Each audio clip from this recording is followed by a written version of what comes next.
behöva tani lalako ety tsy ataoko ahaikiviay ianao mitantana an'ity yahosoako natanteraka zay sitrako ao namorana sarotra ity ao behöva tani lalako ety tsy ataoko ahaikiviay ianao mitantana an'ity yahosoako natanteraka zay sitrako ao namorana sarotra ity ao ianao yahosoa efa nanomana fitoerana Jerusalema vaovao zay tanteraka aminy tafiditrao ianao yahosoa efa mialoha lalanay amamboatra fitoerana Jerusalema vaovao yandriay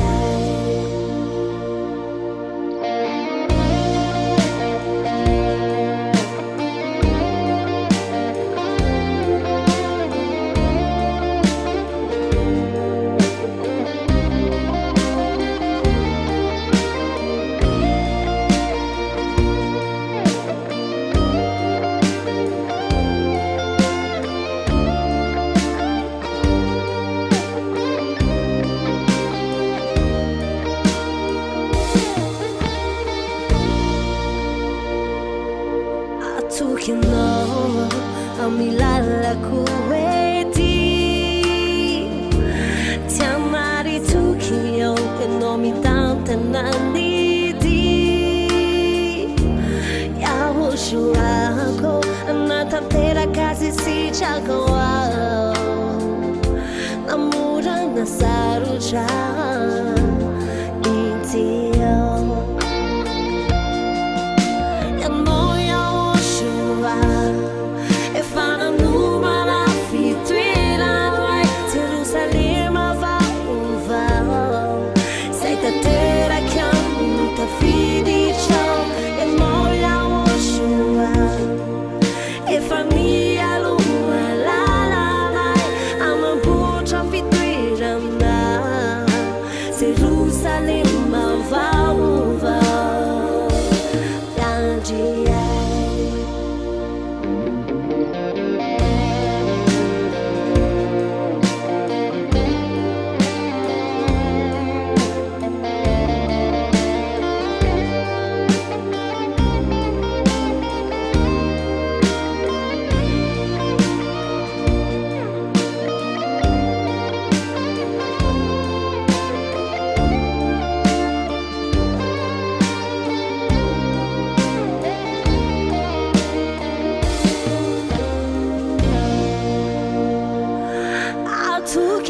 atukinao namorana sarotra sarobidy loatra ay le famonjena vitanao yahosoa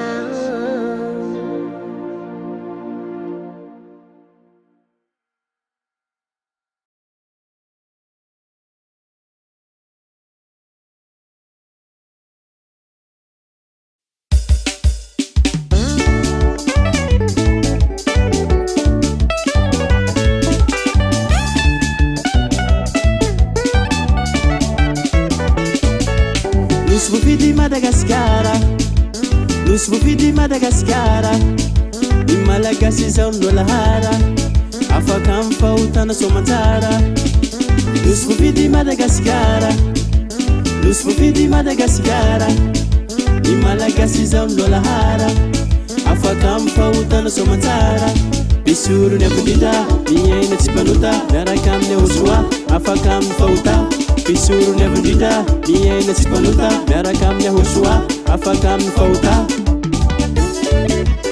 baibairy Israel fa lasa tia Madagasikara zao ny teny lasanay zao ny amboara lasanay zao ny amboara yaosoa lay filazantsara famonjena ho an'ny hafa firenena lasanay zao ny amboara lasanay zao ny amboara yaosoa lay filazantsara famonjena ho an'ny hafa firenena pisoro ny abondrindra miaina tsy mpanota miaraka amin'ny ahosoa afaka amin'ny fahota pisoro ny abondrindra miaina tsy mpanota miaraka amin'ny ahosoa afaka amin'ny fahota zay mahavy anay tena mifaly manovokovoke mitsinjakabe iterantadeva sy ahosoa amy tena famasinana zay mahavy anay tena mifaly manovokovoke mitsinjakabe iterantadeva sy ahosoa amy tena famasinana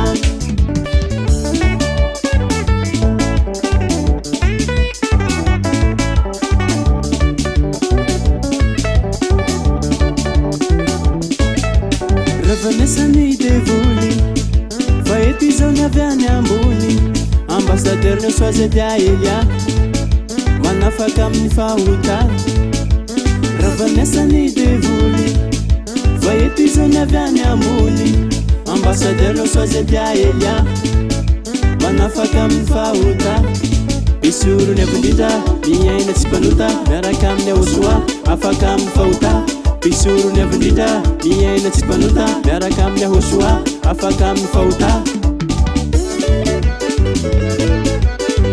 zay ny tena izy zay ravanesany devoly fa eto izao ny avy any ambony ambassadeur ny soazedia Elia manafaka amin'ny fahota ravanesany devoly fa eto izao ny avy any ambony ambassadeur ny soazedia Elia manafaka amin'ny fahota pisoro ny abondrindra miaina tsy mpanota miaraka amin'ny ahosoa afaka amin'ny fahota pisoro ny abondrindra miaina tsy mpanota miaraka amin'ny ahosoa afaka amin'ny fahota zay mahavy anay tena mifaly manovokovoke mitsinjakabe iterantadeva sy ahosoa amy tena famasinana zay mahavy anay tena mifaly manovokovoke mitsinjakabe iterantadeva sy ahosoa amy tena famasinana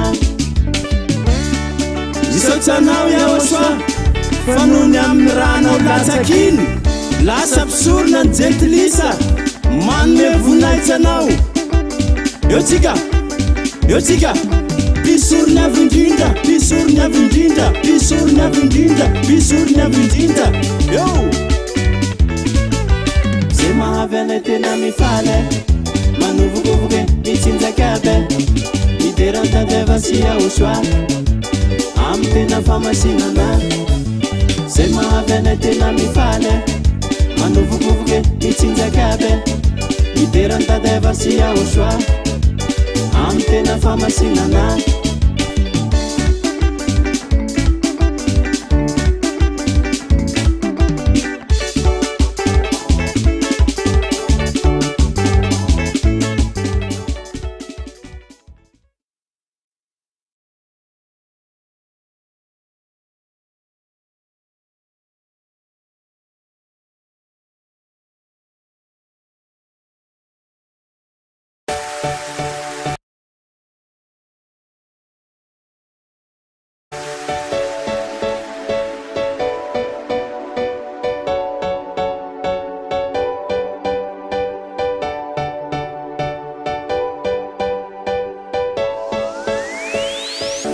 antsika rehetra izay resy lahatra ny fampianarany ahosoa dia ireto ary ny laharany telefônina izay ahafahanao mifandray amin'ny ambassadorany ahosoa sy adia Elia.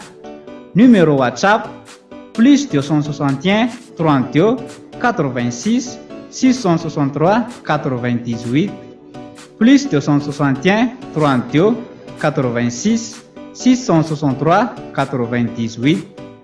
Yas 034 75 936 00 034 75 936 00. Airtel 033 46 852 11 033 46 852 11. Orange 032 79 145 42. 032 79 145 42. Dia mirary soa anao ary ho tonga soa aty amin'ny lanitra ny lanitra e.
Lay anarana tokana azahoana lay fanavotana ny ambasadeurany ao ka ho fantatro tsara fa zay dia zay mitoro ny hatsarana yaoswa yaoswa yaoswa eya yaoswa yaoswa nuis yaoswa nutsa isolo tenany tongetogasika izy lay pandres izy lay panda mivonina iny tsy omeniny aho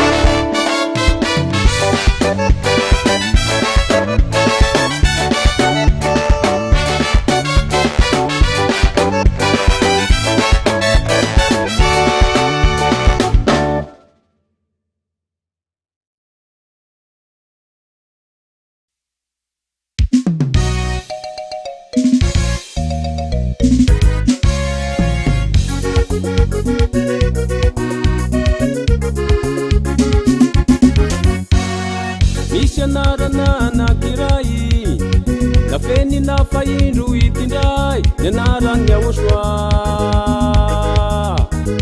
na feny na fatsina torotoro no indro lasa vato fehizoro nianarany aosoa ine misy anarana anakiray na feny na faindro itindray nianarany aosoa na feny na fatsina torotoro no indro lasa vato fehizoro nianarany aosoa ine tsy misy takonaka tsy ho hite tsy misy miafinaka tsy ho aseho nianaran'iny aloha efa tafite navoaka teto ambohitra peto ila ianarana hoe aosoa efa nambarany mpaminany ka izany tsy ho fale ka izany tsy ho ravo mankalaza katomarsa tsy misy takonaka tsy ho hite tsy misy miafinaka tsy ho aseho nianaran'iny aloha efa tafite navoaka teto ambohitra peto ila ianarana hoe aosoa efa nambarany mpaminany ka izany tsy ho fale ka izany tsy ho ravo mankalaza katomarsa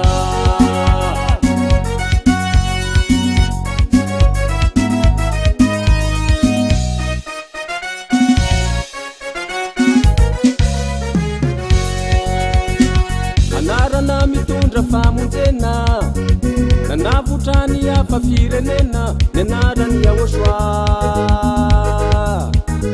na feny na fatsina sehoseho izay no laviny re fariseho nianarany aosoa ine anarana mitondra famonjena nanavotrany hafa firenena nianarany aosoa na feny na fatsina sehoseho izay no laviny re fariseho nianarany aosoa ine tsy misy takonaka tsy ho hite tsy misy miafinaka tsy ho aseho nianaran'iny aloha efa tafite navoaka teto ambohitra peto ila ianarana hoe aosoa efa nambarany mpaminany ka izany tsy ho fale ka izany tsy ho ravo mankalaza katomarsa tsy misy takonaka tsy ho hite tsy misy miafinaka tsy ho aseho nianaran'iny aloha efa tafite navoaka teto ambohitra peto ila ianarana hoe aosoa efa nambarany mpaminany ka izany tsy ho fale ka izany tsy ho ravo mankalaza katomarsa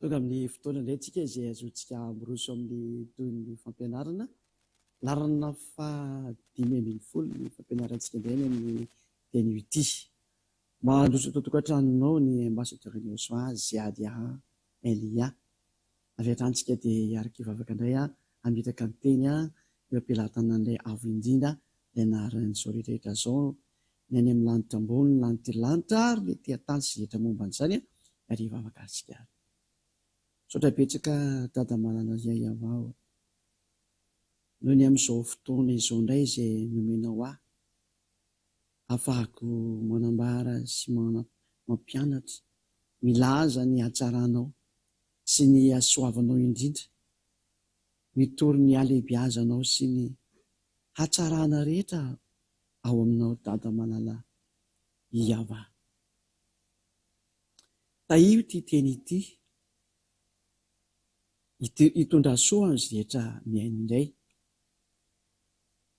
dia ho famonjena sy fanavotana ho azy rehetra mandry mahatonga saina hiverina ho any aminao rehetra izay miaino an'izao teny rehetra zao mangataka hatrany ny fitiavana avy any aminao ny amin'ny amerenanao ny fon'ny olona hitodika sy ainao izao fanambarana izao dia izay teny rehetra avy any aminao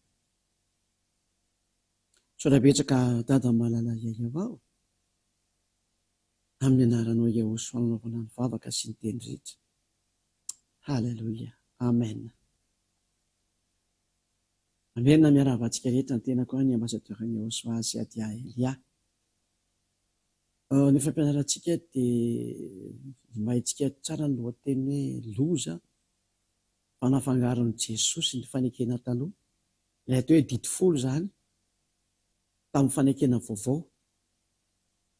Io moa ilay anarana marina amin'ilay fanekena vaovao dia tsisy fa Jehosoa. Idirantsika zany hoe andraontsika zany dia hiditra amin'ny fanekena taloha sy ny fanekena vaovao. Inona marina zany, inona ny tanjona amin'izany, ary maninona ny loza hoe nafangaron'i Jesosy. Nafangarony mihitsy ka, satria ilay Jesosy io mihitsy ilay Jesosy no nampidiriny zareo tao anatin'io dity folo io. Ka izay ilay zava-doza amina tambo tondra n'izao problème manapotika an'ity taninareo ity, izay tena tsy afaka eo mihitsy nareo hatramin'ny farany. Fa fanamarihana kely aloha ho anao izay resy lahatra rehefa neno ity fampianarana ity. Efa dio ny mangala-tahaka, fa tena fady indrindra zany. Tena tsy afaka ianao raha vao mangala-tahaka. Fa dio ny mangala-tahaka zany. Fa rehefa resy lahatra ianao dia endany ianao misohatra anarana mibatisa. Ataovao mibatisa anao. Fa tena ratsy be zany hoe alainao tahaka ilay fampianarana. Satria ianao dia tsy maintsy mitafy an'i Jesosy na Jesosy hatramin'ny farany. Ny batisa mantsy dia nahazoana fitafiana izy, dia mipetraka any amin'ny hoditra anao iny, any amin'ny vatanao any, any amin'ny fananao any. Galatiana 3:27. Galatiana 3:27. Rahatsiny fa somary mikoakoaka kely amin'ilay mangatsika be dia mafana tampoka. Fivovan'ny toetrandro tsy mampaninona zany satria ny tenin'Andriamanitra tsy mikoaka fa ny vatana no mikoaka noho ny amin'ny mahavatana ny vatana, fa teny mandeha foana. Galatiana 3:27. Na izy itsika natao batisa tao amin'ny, raha atao amin'ny Jehosoa zao dia atao amin'ny Jehosoa zany. Raha atao amin'ny Jesosy, Jesosy ianao ary ankiliny ery dia ao amin'ny Jesosy zany. Dia mitafy an'ny izay nanaovana batisa anao. Mitafy an'i Jehosoa zany dia atao amin'ny Jehosoa, dia mitafy an'i Jesosy eo amin'ny Jesosy zany. Ka raha nafantatra ianao fa tsy izy Jesosy ary resy lahatra ianao fa tena mpianatra diso ianao izy, dia tadidiovy efa natao batisa tao aminy ianao, dia miraikitra aminao ny anarany iny, ny vatan'i Jesosy mihitsy miraikitra aminao io. Ka ianao zany mamitaka ny tenanao raha angala-tahaka an'ity fampianarana ity, satria na hibatisa anao dia mampiraikitra anao amin'ny Jesosy eo foana. Izany hoe tsy mety miala aminao io Jesosy io, fa miara-maty aminao io, ary rehefa maty ianao dia makany amin'ny helo miaraka aminy, satria izy mihitsy ny nampanota anao. Noho izany ny fahendrena rehefa resy lahatra ny fampianarana ianao dia manao batisa ty amin'ny Jehosoa miaraka amin'izy ady Elia ity miresaka aminao ity. Sady misy mahita anana ireo no mandeha anareo, mandeha an'izao tontolo izao dia manatona anareo misohatra anarana amin'ny batisa mba hamonoana mihitsy ny an'io Jesosy na Jesoa efa miraikitra amin'ny vatananao io. Fa tsy afaka eo mihitsy io raha tsy atao batisa ianao ary miara-maty amin'io ianao, dia any amin'ny elo ny dika azy, satria Andriamanitra tsisy mpiara-miasa amin'ny devoly satana io Jesosy mampanota anao hatramin'izay. Dia ity amin'izay anisan'ny loza be mahatsiravina nataony, nafangarony amin'izay ny dity folo. Ilay lalàna nomena Mose zany sy zanak'Israely tamin'ny ilay fanekena vaovao, izay fantatsika noho ny anaran'ilay tena zanaky ny avo indrindra niantona teo amin'ny azy fijaliana ka nyvonoana, ilay tena anarany dia Jehosoa. Fa ilay tsy izy kosa ny hafa ny anarany, dia eo taonao Jesosy tsy izy, sady mpandainy ny mpamitaka ary tsy niantona teo amin'ny azy fijaliana zany, tsy nisy raha ninona lasaka akory na indray mandeha ary, raha tena nandatsaka ny rany rehefa tokony tsy nanota intsony ary afaka tamin'ny fahotana. Izay le teny efa naverimbery foana ilay hoe aza manota intsony. Ka raha aza manota intsony zany efa ianao mbola mpanota dia midika zany fa tsy miaraka aminy ange ianao mba tonga saina. Ilay mba ampiasao amin'izay ilay saina mba hijeriny marina amin'izay, fa aza dia atao mirehefarehefa tsony fa tsy mety zany.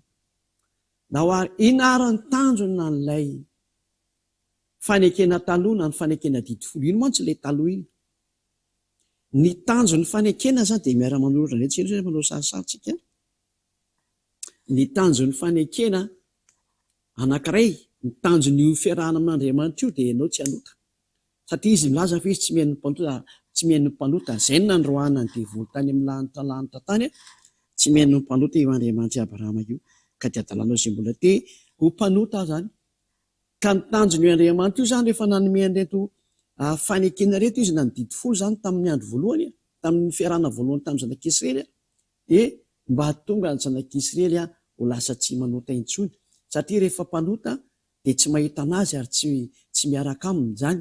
Isias 59:2 Isias 59:2 eto ny tanany avatsy foefa mahavonjy ary ny sofiny tsy lalidalovana famary fa ny elokareo ny hevitra mampisaraka anareo n'Andriamanitra nareo ary ny fahotanareo no mampiafina ny tavany aminareo ka dia tsy mihaino izy.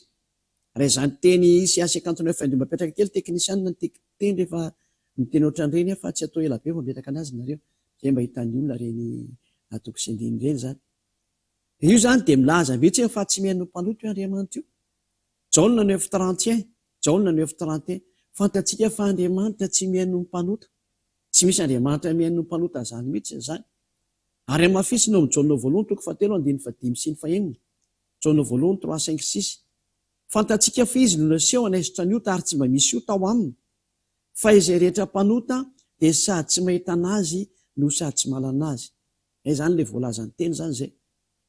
Ka rehefa mpanota zany dia tsy nahita anazy tsy malana azy ary mbola napetrany eo amin'ny Jaona voalohany toko 7:9 Jaona voalohany 3:8 fa izay rehetra mpanota dia avy any amin'ny devoly. Izay rehetra manota dia avy any amin'ny devoly satria ny devoly mpanota hatramin'ny voalohany ka tsy mihaino an'ilay mpanota mihitsy io Andriamanitra io ka mazava zany fa matoy izy zany manome teny anao dia mba hahatonga anao tsy mpanota.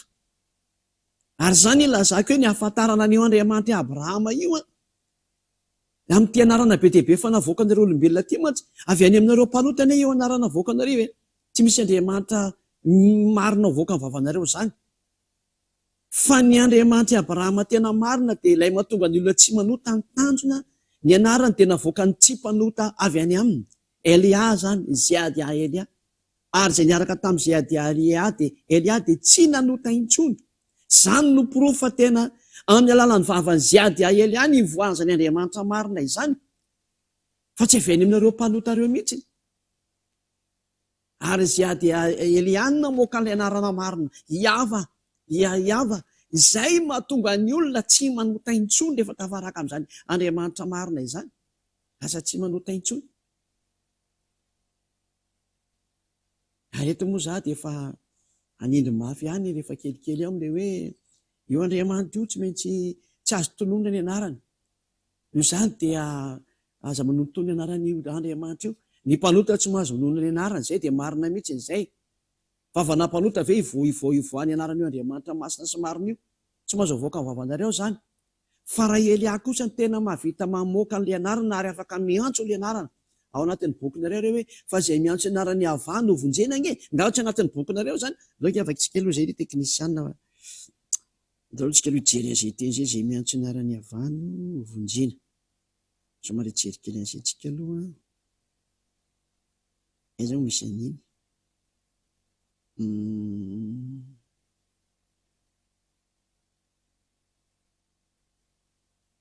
Joël 2:32 Joël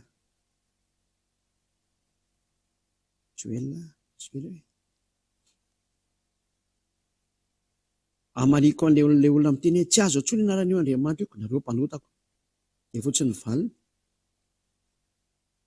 fa ny tsy mpanota tena mahazo miantso mihitsy. Amosa 3 Joël 3 ohatra ny amin'ny teny gasy.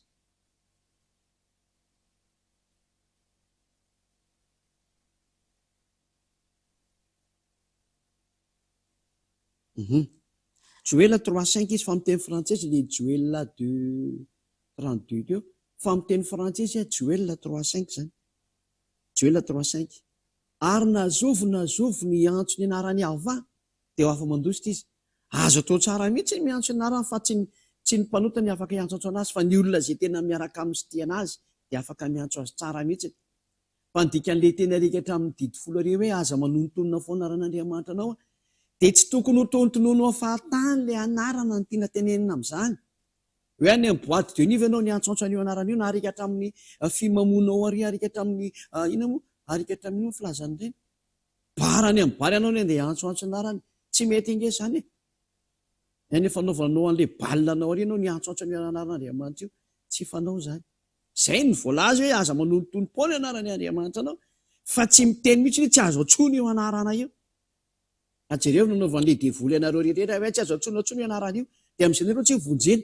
Nefa dia hoe izay miantso anarany avany no vonjely, dia afa mandositra. Afamonjena inge ny dikan'izany e. Fa nataony devoly tsy afaka iantso an'ilay anarana nareo satria mpanota dia vao may tena nataony fahitao. Tafasaraka tanteraka tamin'ilay Andriamanitra Abrahama. Satria tsy izany dia porofo menanareo fa tena manonao foana inge nareo mpanota rehetra. Ary aza mihaino ny teon'ireo mpitondra fihavana mpanota reo sady mampanota anao, na jiosy io, na koenina io, na inona io, mpanota reo. Izay mihaino mpanota dia mpanota oatra anazy. Na inona anarana mety omeny anao, anarana avy any amin'ny demony io na voakany io. Ary anarana mampanota anao. Fa ny anarana tsy mampanota ary mitondra olona tsy hotentsony dia izay efa nitonoko taminao izay. Avy any amin'ilay tsy mpanota, avy any amin'ny lanitry aza ny anarana izany. Iaiava anao anarana. Izay ilay mpamorona ary Yahosoa ilay nirahany. Izay ilay zanan'izay.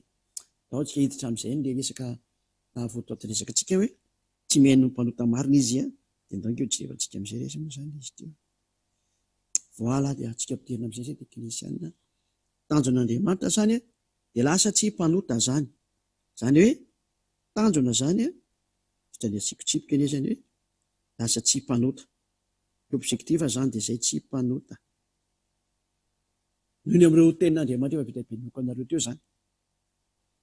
Dia tao anatin'izany tanjona lasa tsy mpanota izany, tsy mpanota somary kelikely moa izany ilay tableau dia tsy hoe rahantsika miafiafy eny e. Dia nanomen'ilay didy folo amin'izay, izay ny antony nanomezana didy folo mba hahatonga an'ilay olona mba ho tsara izany fa tsy hoe tena ho tsara moa izany. Io izany ilay didy folo io dia 10. Nomena ny zanak'Israely ny didy folo izany. Io ny atao hoe fanekena voalohany na fanekena taloha. FV izany fanekena voalohany na fanekena taloha FT. Io izany atao hoe fanekena nomena ny zanak'Israely. Io ilay voalaza atao amin'ny Exodosy petrakatsika daholo izy izany dia sady mandray antsoratra hoe Exodosy mipetraka eto ny toko sy andininy Exodosy 19 3 4-5. Io Exodosy 19 3 4-5 io izany no milaza fa natokana ho an'ny zanak'Israely izy io. Exodosy 19 3 4-5 natokana ho an'ny zanak'Israely izy io. Ary namafisina ao amin'ny Salamo 147 19 20 dia soratako eto ihany koa izany. Salamo 147 19 dia ny 20. Io izany dia manamafy fa natokana ho an'ny zanak'Israely mihitsy izy io. Laza miteny amin'ny Ekopy izy ary didiny sy fitsipiny tamin'ny Israely. Tsy nanao toy izany tamin'izay firena hafa izy ary ny fitsipiny tsy mba fantatr'ireo. Izany hoe tena natokana ho an'ny zanak'Israely irery ihany io lalàna io izany. Mazava be mihitsy izay teny izay. Hoe ambarao amin'ny zanak'Israely sy amin'ny taranak'i Jakôba ity teny ity. Izany hoe rehefa taranak'Israel izany na taranak'i Jakôba ary zanak'Israel ka Israel moa tsy izy fa Jakôba ihany. Dia reo ihany no mahazo mitandrina an'io. Reo ihany no mahazo mitandrina an'io izany araka an'izay voalaza teo izay ndrasy angamba ity amboary kely regliana malaka maty ilay izy izany. Dia manjary lasa sairana mamerimberina ny écran. Lasa aloha. Zay. Zay izay vao elaela mba mijanona eo dia aza koa dia tsy andeha vao mipetraka dia maty ilay izy.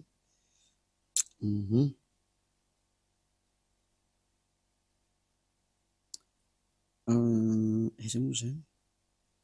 Aiza misy fireglena an'ity hoe ato antony hoe tsy.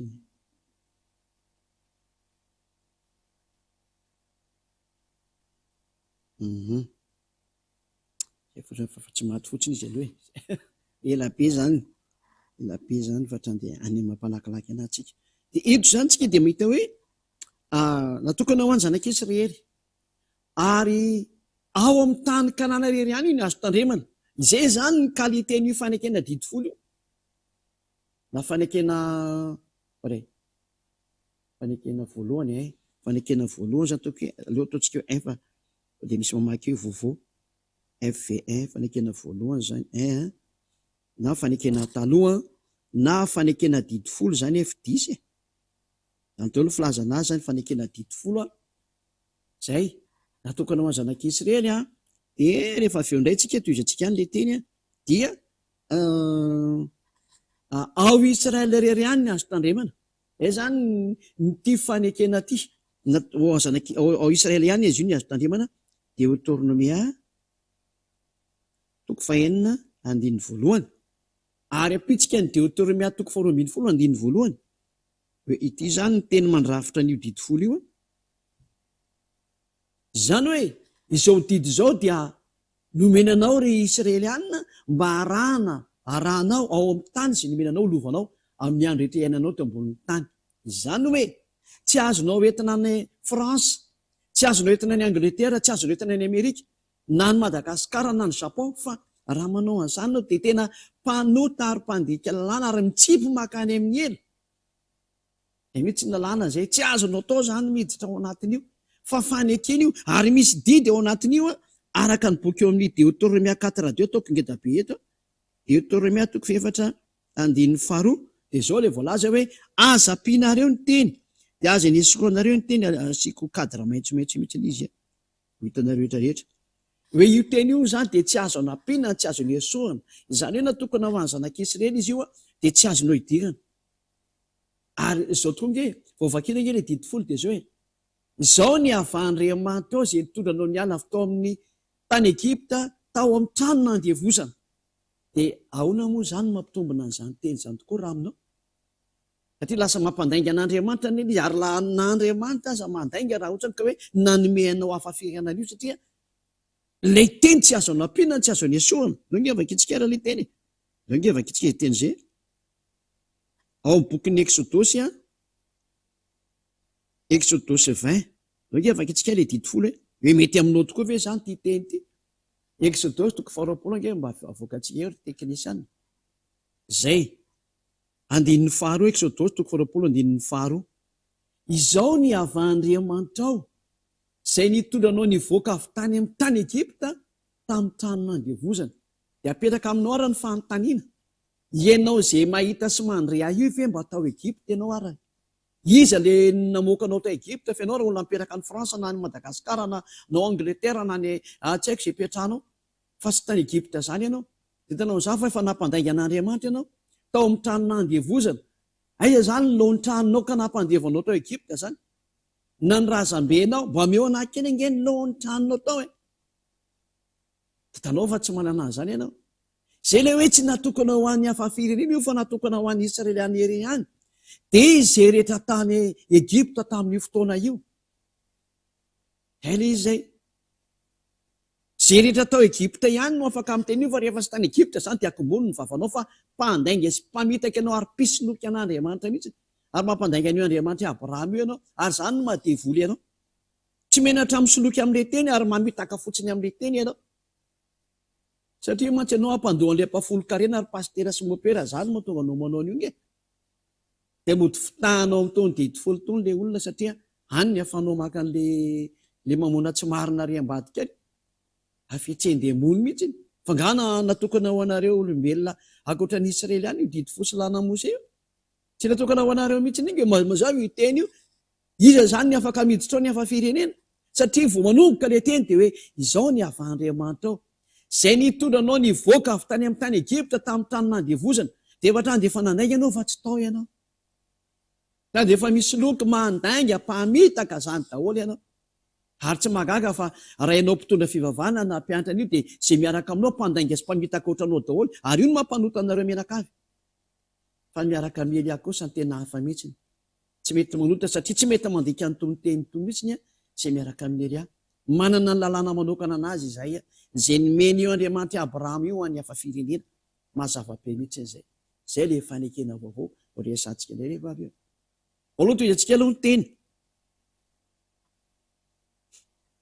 Dia mbola apitsika atika hatramin'ny Deutéronomia 2:20 Deutéronomia 12:1. Mbola mametaka an'izany teny izany koa le Deutéronomia 13 moa zafady. Deutéronomia 13 amin'ny teny gasy. Hoe aza nampianareo nge io teny io e. Dia aza niesoanareo io teny io. Zany hoe namafitsy ny Indroa zany ty teny ty hoe tsy azo nampiana ary tsy azo niesoana. Zany hoe ity didy sy lalàna nomena ny Israely anaty dia tsy azonareo hanampiana, tsy azo anesoana. Rehefa eo any zanak'Israely dia any zanak'Israely, ho any taranak'i Jakoba dia ho any taranak'i Jakoba. Ary ao Israely irery ihany ny azo tandremana, tsy azo noentina eny amin'ny toeran-kafa ny dikan'izany. Rehefa nandika an'izany ianao dia voly, satria tsy azo hanampiana io ary tsy azo anesoana. Lalàna tena napetraka, nandatsahana ranomby, ary ity fanekena ity dia vita mafy satria nandatsahana ranomby izy.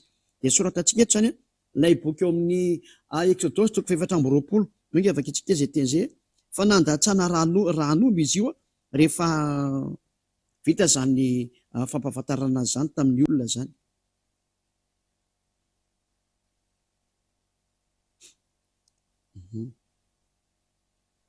Tsy mety mivadika ilay ty zavatra ty.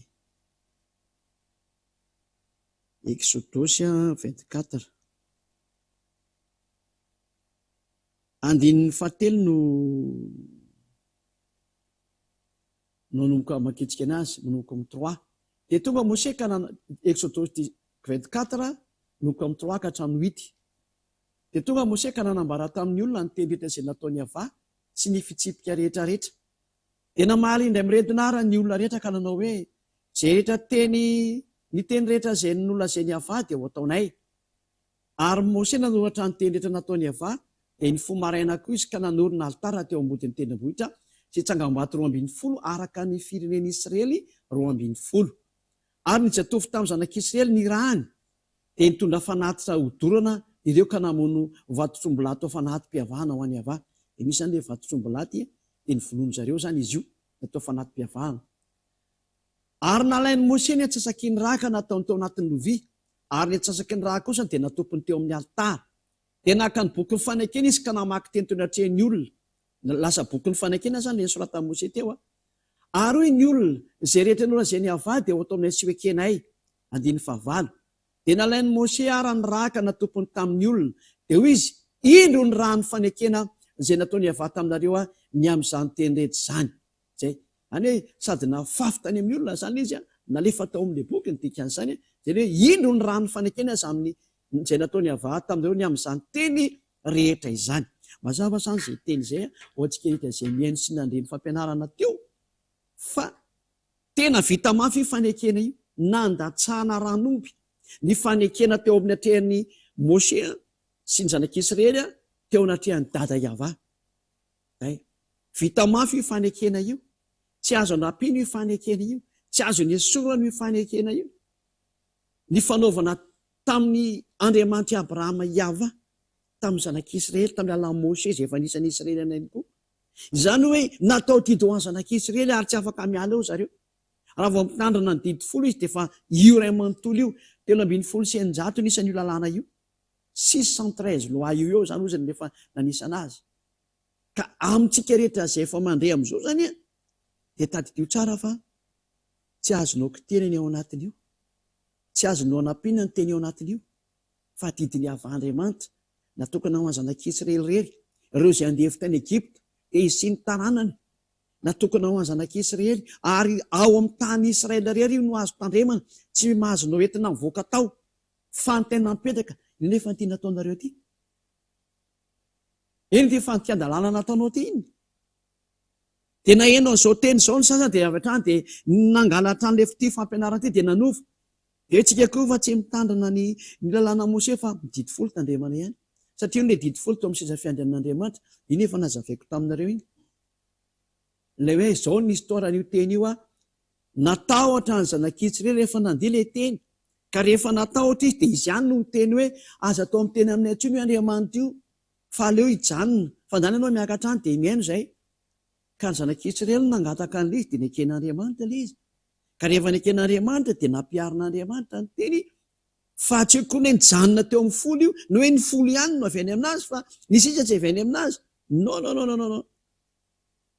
ny teny dia 370 ny total fa ny zanak'Israely no natahotra dia tsy nitoy ilay teny izay ny marina zay fa nazaveko taonareo ka zava-tidritra tsy hiverenana intsony tena mikokoka be tsy ilay koka ny anonao fa ilay teny ino ihany naoara dia toy izantsika indray ny teny sy ny fampianarana rehefa taty oriana nefa zay zany le totaly be le didy fotsy lana mosita ndre aza nampianao dia aza nesoanao io teny io avoakantsika ery zany tsy aza nampianao tsy aza nesoana fa didiny avy Andriamanitra io ny teneniko rehefa resy lahatra ianao fa nataony olona tafiditra any amin'ny lalana devoly ary novonoina ho any amin'ny devoly dia manjosira miala tao ary manatona ny Elia manatona ny ziadiany hafa tsy mandeha makany amin'ny mpangalatahaka ny ray ianao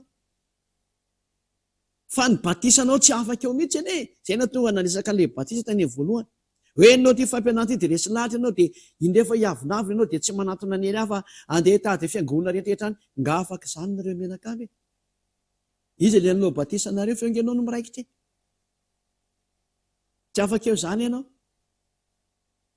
fa tsy maintsy manatona ny ziady Elia anao mbo sasana ho afaka amin'io adalanana nampidirina taminao io dia io agegena nampidirina taminao io dia io fahotana matsiravina nampidirina taminao satria izao nge dita fa fampanoty ianao voapanga ianao tamin'ilay katesisy kely serekile boky nareo tamin'ny katekômène reny fa voapanga ny reny ingenao ianao nandoam-pafoloka ianatra amin'izay nga tsy efa nitandrina didy folo ianao nodikany io efa miapanga anao daholo nge reny io Jesosy tomponao io Jesosy tomponao io izy nge ny nampaonao an'io resaka io miapanga anao daholo nge reny ary ny batisanao mbola miapanga anao mitafy an'ilay Andriamanitra tsy izy mamono olo io ianao no maty ny faimpiry zay fa ny aza mba maty amin'izao anao vatra dia any amin'ny elo tokoa anao vo mijanona mba tonga saina ao ary inona ny zavatra niseho mikasika ny amin'ity didy fosy lana Mose ty izy zavatra niseho tamin'io dia natesin'Andriamanitra ilay sary satria ny profeteny zanak'Israely izy ka rehefa ny profeteny zanak'Israely resaka fisoroana satria io ny fanafana ny zareo amin'ny fahotana mantsy io fisoroana io manafaka ny fahotana zanak'Israely indre mandeha Sataona dia io ny andrasan'izy menakavy manoto izy dia miandry an'io re fotoana anafana ny fahotana io izy ka rehefa tonga dia tena manomeny matavy mihitsy ny zareo ny tsara indrindra dia tena tezitra amin'izay dadayavady dia nifohanany amin'izay ny fisoroana dia izay ilay fantanimeko anareo jiosy rehetrarehetra na azo an'izany fanteny izany monko ny jiosy gasy hoe aiza zany no mahafaka ny fahotanareo nareo izay namono any Ahosoa fa ilay Andriamanitra Abrahama mihitsy angenina napotika ny fisoroana izay fanesohana ny fahotanareo indray mandeha Sataona aiza zany ny fanafanareo ny fahotana dia namoaka teny indray moa zareo tsy tahotra tsy henatra mihitsy hoe milaza fa misy mpaminany ireny namoaka lalàna ho any zareo mba hanafaka ny fahotana ary namiatrako ny fanteny iza moa milaza aminareo fa mahafaka ny fahotanareo ty tenina mpaminany ty fa nganareo no fifanekena tamin'ity mpaminany ty hoe amboary ny molotra anao sy ny karazany fanamboarana ny molotra dia tsy midika fa afaka ny fahotana ianao fa ny fahotana ny Israelianina dia afaka le amin'ilay indray mandeha Sataona amin'ny fanaovana fanatitra eo afaka itsika le izy ary aiza moa izy iny eo amin'ny boky Léviticus 16 Léviticus 2:20 janao ke avaka itsika ny teny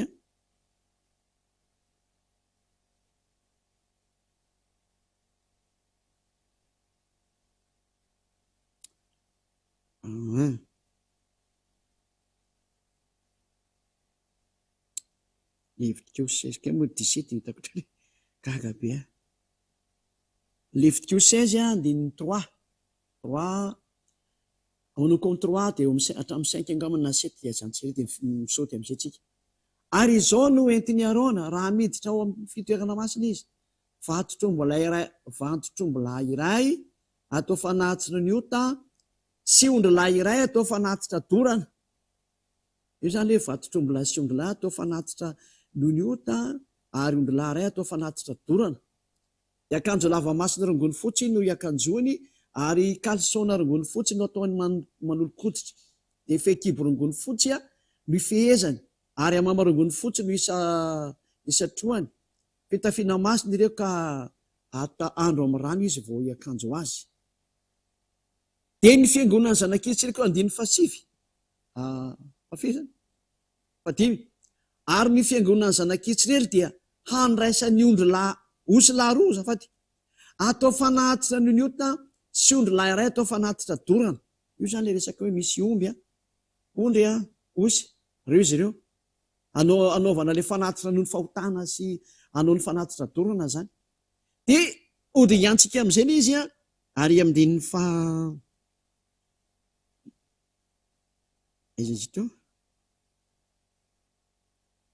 andiny 70 vaketsika hatramin'ny 34 indray 30-34 zany. Fa amin'izany an'izany nanaovana fanavotana ho anareo, hanadiovana anareo, ka adio afaka amin'ny fahotanareo rehetra eo natreny avanareo. Ito zany le fanafahana le fahotana ho an zareo.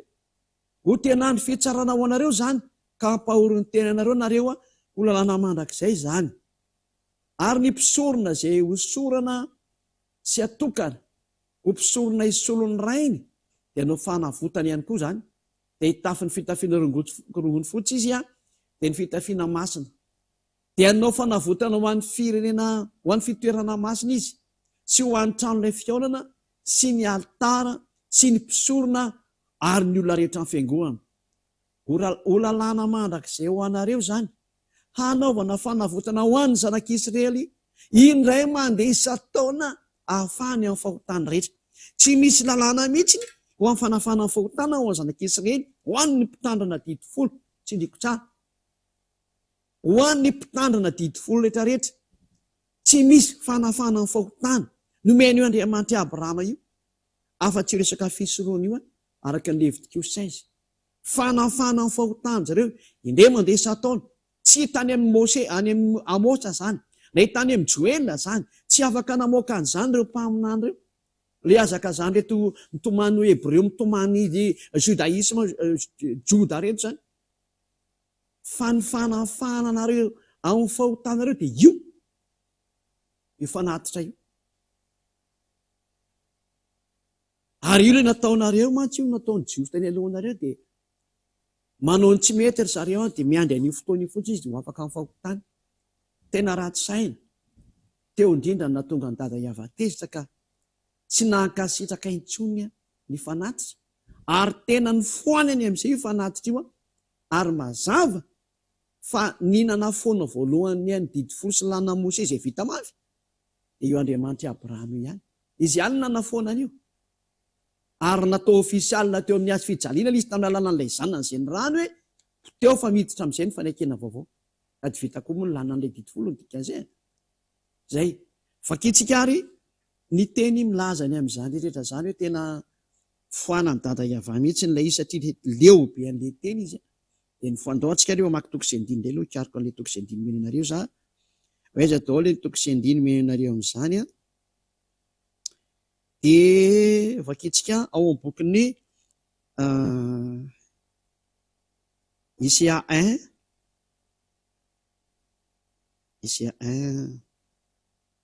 11 ka hatramin'ny 13. Io arany atezerany dada Iava. Ataoko inona ny zavatra betsaka volonareo fanatitra ho Iava. Efa tovoka ny ondry lahy zafady indrindra. Efa tovoka ny ondry lahy atao fanatitra dorana sy ny saborany zanak'omby mifaho. Ary tsy sitrako ny rano vatotr'omby lahy sy ny an'ny zanak'ondry ary ny an'ny osy lahy. Tena tsy mety aminah tsony reo. Ndao vakitsika ny 12. Aravo miseho anatrehako ianareo. Iza moa no nitaidanareo nitsikitsaka ny kianjako. Aza mitondra fanati-pony intsony. 12 io fofona fahavetavetana amiko zany. Eto izy atsika. Ny voaloham-bolana sy ny sabata ary ny fiatsom-piangonana. Tsy zakako ny fivoriana masina reo paratsina. ny voaloham-bolanareo sy ny fotoam-pivavahanareo dia efa halina ny fanahiko mavesatra amiko zany ka sasatra mitondra azy efa tsy mety amiko tsotra ny fivavahanareo eto zany tsy dia mety misy leo mihitsy ny Andriamanitra Abrahama io tsy mela intsony an'ilay fanaovanareo ny fanaty io an leo be an'io za tsy laiko tsony io no zoniny am'izay mo hita ty oriana zany hitatsenga nanaovany anazy ozona am'izay no latsaka zany no azay mbola manao an'io novaka itsika aloha nytoy le teny hoe zay antsika daholo ny teny avy any amin'ny dada Iava milaza ny atezehany ny am'izay rehetra mbola manao an'izany sary zany ovaka itsika ao amin'ny Jeremia 6:20 Jeremia 6:20 karoantsika kely zay teny zay Jeremia 6:20 aiza le izy io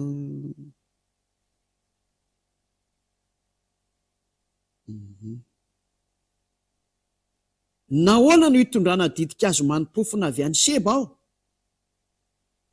sy veromanitra avy any amin'ny tany lavitra tsy setrako ny fanatitra doranareo ary tsy manko ny zahatra vononareo atao fanatitra zay zava-tozany zany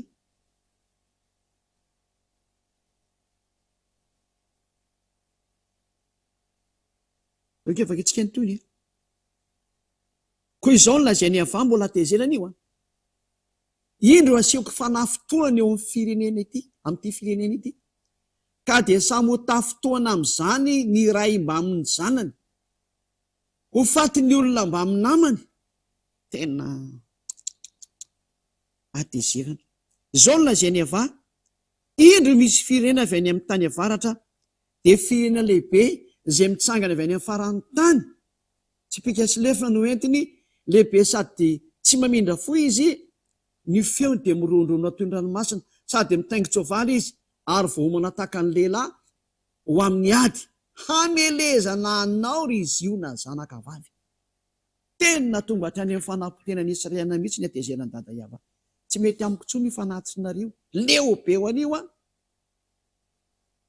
mazava zany fa ilay lalàna le fanafahana ny fahotana mihitsy ty kapohany dada Iava ty tena ny tapahany tsy mety aminahy tsony io ka rehefa tsy azo atao tsony iny dika zany iny mpanota mandrakizay nge nareo mpitandrina didy folany dia io am'izay le tsy tahotra tsiny nalainareo Jesosy tena tsofokanareo miplasy io tena nefa voavy nampianariko anao hoe tsy azo nampinana tsy azo nesorana iza nampanaonao an'izany fihetsika zany gatsy ny vakenao ny Galatiana 3:15 hoe ny fanekena rehefa vita mafy dia tsy fanao no manatsoka na manampy an'izany Galatiana 3:15 ny fanekena rehefa vita mafy dia tsy fanao no manatsoka na manampy izany na ny olona raha tsy sa manao an'izany fihetsika zany hoe rehefa nisy fifanekena natao ka tena nentina tany amin'ny commune io zavatra io dia tsy samy kitikitika tsony fa raha hokitiana dia aleo mihitsy mamerina misy mandrava le teo dia manao vaovao fa mahagaga anahy reto olombelona reto fa makany amin'ny commune mba misy mahay an'izany any fa ny fivavahana zareo tena fivavahana tena mandeha ny mitsizy mihitsy fivavahana dia mono mihitsy ny fivavahana mandeha ho azy makany amin'ny fandikan-dalàna tsy fanarahana teny mihitsy na ny kely aza ary nge mampanotana-reo vakio tsara le Galatiana 3:15 fa mifanampy amin'le Deutéronomia 4 deo sy ny Deutéronomia 13 hoe ny fanekena rehefa vita mafy dia tsy fanao manatsoka na manampy izany tena zava-doza mihitsy dahora toezatsika ihany ny teny anamafisana an'le hoe manina moa le hoe tena tsy mety amin'ny dada Iava tsony le fisoronana Isaia 66:3 Isaia 66:3 no jerevantsika indray iza moa misy an'izany Isaia 66 voilà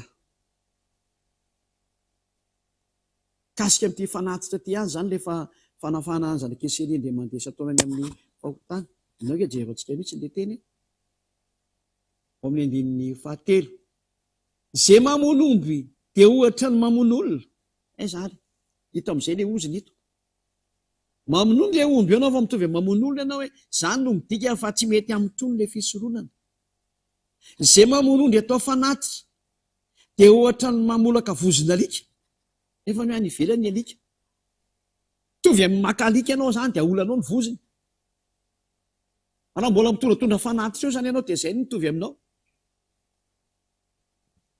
izay manatitra fanatitra hoanina dia ohatra ny manatitra rakisoa nefa ny ainkisoa zavatra tena tsy fanao amin'ny didy folo sy lana mose fa mitovy amin'ny manatitra rakisoa nao raha mbola mitondra fanatitra hoanina eo zava-doza mihitsy ny ty ary zay mandory didikazo manimpofo no fanatim-patserovana dia ohatra misaotra ny sampy mitovy amin'ny manompo sampy ianao raha ohatra anao ka mbola manao an'izany fihetsika izany teo dia voapirofo mihitsiny ary mazava be ny teny fa tena tsy nekeny dada iavandriamanitra Abrahama intsony ny fanaovana ny fisorohana midika izany fa tsisy tsony ny famelan-kely koa ho azy mitandrina ny didy folo tsy lalàna Mose dia tsy azo sarahana tsika rehefa teo fa teo aza nampiana dia aza nesorana ny teny tsy azon'ireo sarasarana zany io dika izay fa dia voly ilay miteny hoe lalàna seremonialy lalàna kultoraly lalàna misy afaka koa filazana fa tsy tadidiko tsara misy ka sarasarana zareo mihitsy ny izy avakely ny ten'Andriamanitra amin'ny teny izany raha misy ao fa ny voalaza ao dia boky ny fanekena ny voalaza ao ary aza nampiana dia aza nesorana tsy azo ireo sarasarana ohatra n'izany io teny io ny fanekena rehefa vita mafy dia tsy hifanao ny manatsoka na manampy izany ka iny ny teo seremonialy kultoraly zao lalàna moraly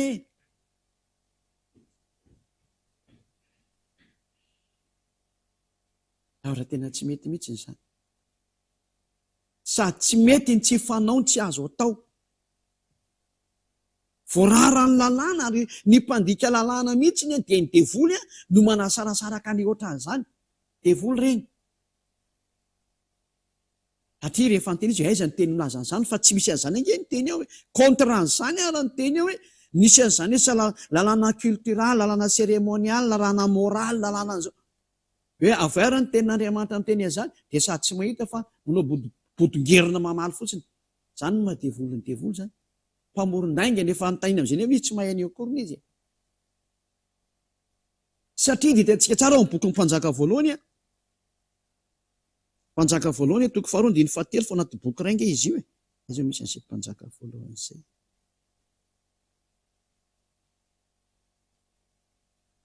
toko faharoa andiny fahatelo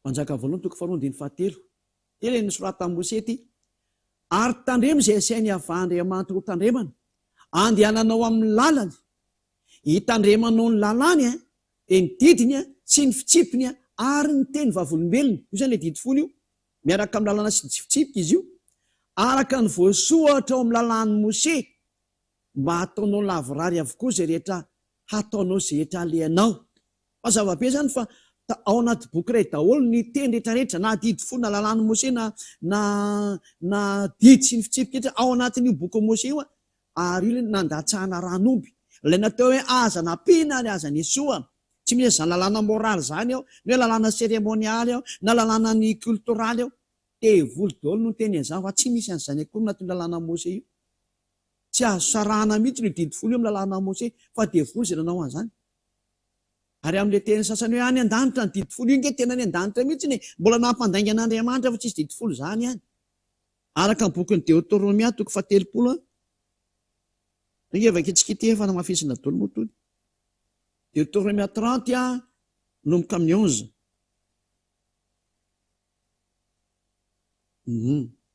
Deutéromia 30 11 ka hatramin'ny 12 somary dia kely ity fa ilaina ilay izy zany hanapotena le toetsaina nanovanova nyity didy dada iava ty hoe sarasarahany zareo ohatran' zany ary zay ny hatra ny an-dany ty lainga andemony zany dia voalohany ny teny tamin'ny vavan'izay olona ny teny an'izany tsy misy didy folo ny an-danitra zany Deutéromia 30 11 teny 12 zao lalàna izao zay andidiko anao an'io dia tsy dia sary-patarina aminao ary tsy malavitra tsy any an-danitra izany ka anaovanao hoe iza ny akatra ny an-danitra ka azo antsika mba ho enotsika ka araintsika. Mazava be mihitsy ny teny hoe tsy any an-danitra io didi folo io, lainga be ho an'izay olona ny teny ny an-danitra io fa tsy any zany io, lainga zany. Reny le mitady hevitra ny ampitandranao le didi folo io apiditra foana ny resaka sabata sy ny kisoa ary aka ny ampafolo-karenanao dia tadiavina dolo ny hevitra fa tsy any io. Mazava be io teny io hoe rehefa tsy aty io sy dadia vady dia tsy aty io. Ka zay rehetra niditra tarikatra amin'ny boky ny Apokalipsy 15 hoe ny vavolombelona egalina dia ino moa hoe didi folo dia tena diso be nareo fa tsy mahazo makany satria ny tenin'Andriamanitra hoe tsy any an-danitra zany. Ka raha misy miteny fa ny an-danitra zany devoly no teny an'iny, devoly, devil ozy ny anglisy, démon ozy ny frantsay na diable, devoly ozy ny malagasy, izay milaza fa ny an-danitra ny didi folo. Nampandainga ny Andriamanitra Abrahama, ny Andriamanitra Abrahama miteny fa tsisy an'izany ety ary tsy azo nampiana io teny io tsy azo anesoana. Ka raha nisy laza fa ny an-danitra ny didi folo devoly izay olona zay,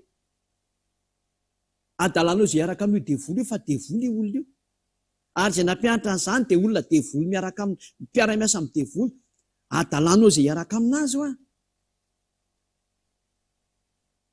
andana miaraka aminy rehefa tetsi-peny amielo dia tatazo ny vokany raha mba nety miteny ny tany amielo mety nitsoka ihany anao fa ny any tsy mahazo miteny tsony fa zay tratra dia any ianao satria mpiavinavina. Ohatrany ny bokin'ny Apokalipsy, ahoana bokin'ny Apokalipsy efa vonavaliko teo hoe rehefa misy milaza fa ny an-danitra ny didi folo dia devoly izay niteny an'izay satria tsy azo nampiana ny teny ary tsy azo anesorana ny teny. Efa voalaza fa tena tsy any an-danitra ny didi folo dia aza hovaina tsoa izany teny izany. Dia ozy ianao hoe kangamo tsy ravandray ny didi folo, raha rava ny didi folo angamo milaza fa afaka mipetraka any an-danitra ny didi folo satria efa nolazaina fa tsy any io. Ka narava ary io tsy any mihitsy io natramin'ny farany azy satria efa nolazaina fa tsy aty io. Satria tamin'ny andro no ny tenenina an'io dia efa nosiny io Andriamanitra Abrahama io fa aty aminay aty tsy misy didi folo zany ka aza miteniteny foana nareo.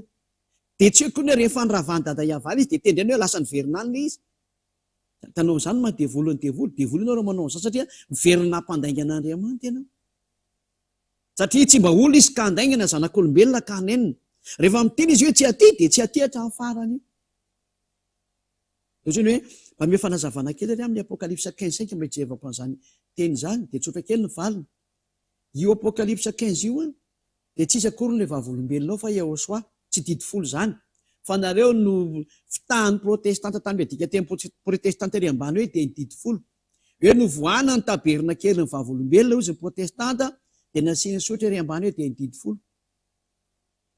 Tsy mahala vavolombelona fa tsy didi folo nareo, izay ny problema nareo.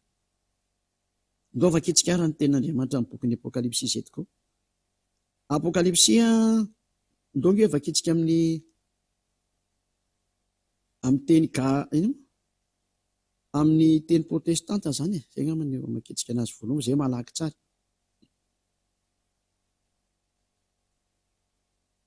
Baiboly katolika romanina dia Apokalipsy atoko voalohany no vakitsika zany. Ato moa narana defatra dia hitsitsika ny fanambarany Yehoshua izay nomen'Andriamanitra azy mba hanehony amin'ireo mpanompo ny zavatra tsy maintsy tonga faingana sy nanyrahany anjely hampahalalaina ny Jaona mpanompony. Zay. Iza zany ilay mpanao fanambarana? Fanambarany Yehoshua zany. Yehoshua zany tia manao fanambarana tia tao an-danitra zany. Dia io fanambarana io no natao amin'ny trano ilay ny fanambarana. Zay ny eo amin'ny Baiboly katolika romanina izay original. Natao tao amin'ny trano ilay ny fanambarana izy io. Zay natao anazy hoe trano ilay ny fanambarana zany. Zay. Taorinan'izany, ino hitako novoana ny tempoly. Nisy ny trano ilay ny fanambarana tany an-danitra. Hitanareo zany? Trano ilay ny fanambarana no voalaza ao. Zany hoe trano ilay fanaovana fanambarana. Ka ilay manao fanambarana dia tsy iza fa Yehoshua, ary Yehoshua ilay vavolombelona resahana. Raha misy izany izay vavolombelona resahana any amin'ny lanitra dia Yehoshua ny vavolombelona any. Araka ny Apokalipsy 3:14 zany. Oe vakitsika ny Apokalipsy 3:14 zany hoe izy ny vavolombelona zany. Manorata koa ny anjelin'ny eglizin'ny Laodicea zany io miteny anankiray.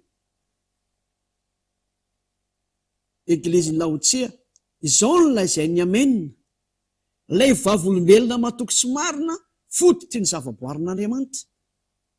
Voalaza eto mihitsy ny samy fa ny vavolombelona raha ao amin'ny bokin'ny Apokalipsy ny resana dia Yahosoa. Zay le vavolombelona any. Fa tsy misy izany hoe ny vavolombelona dia ny didy folo. Tamin'ny protestanta nareo fa tsisy an'izany. Fa ny tena voalaza ao dia ny Yahosoa no manao an'ilay fanambarana. Ary tsy any an-danitra mihitsy izany didy folo zany.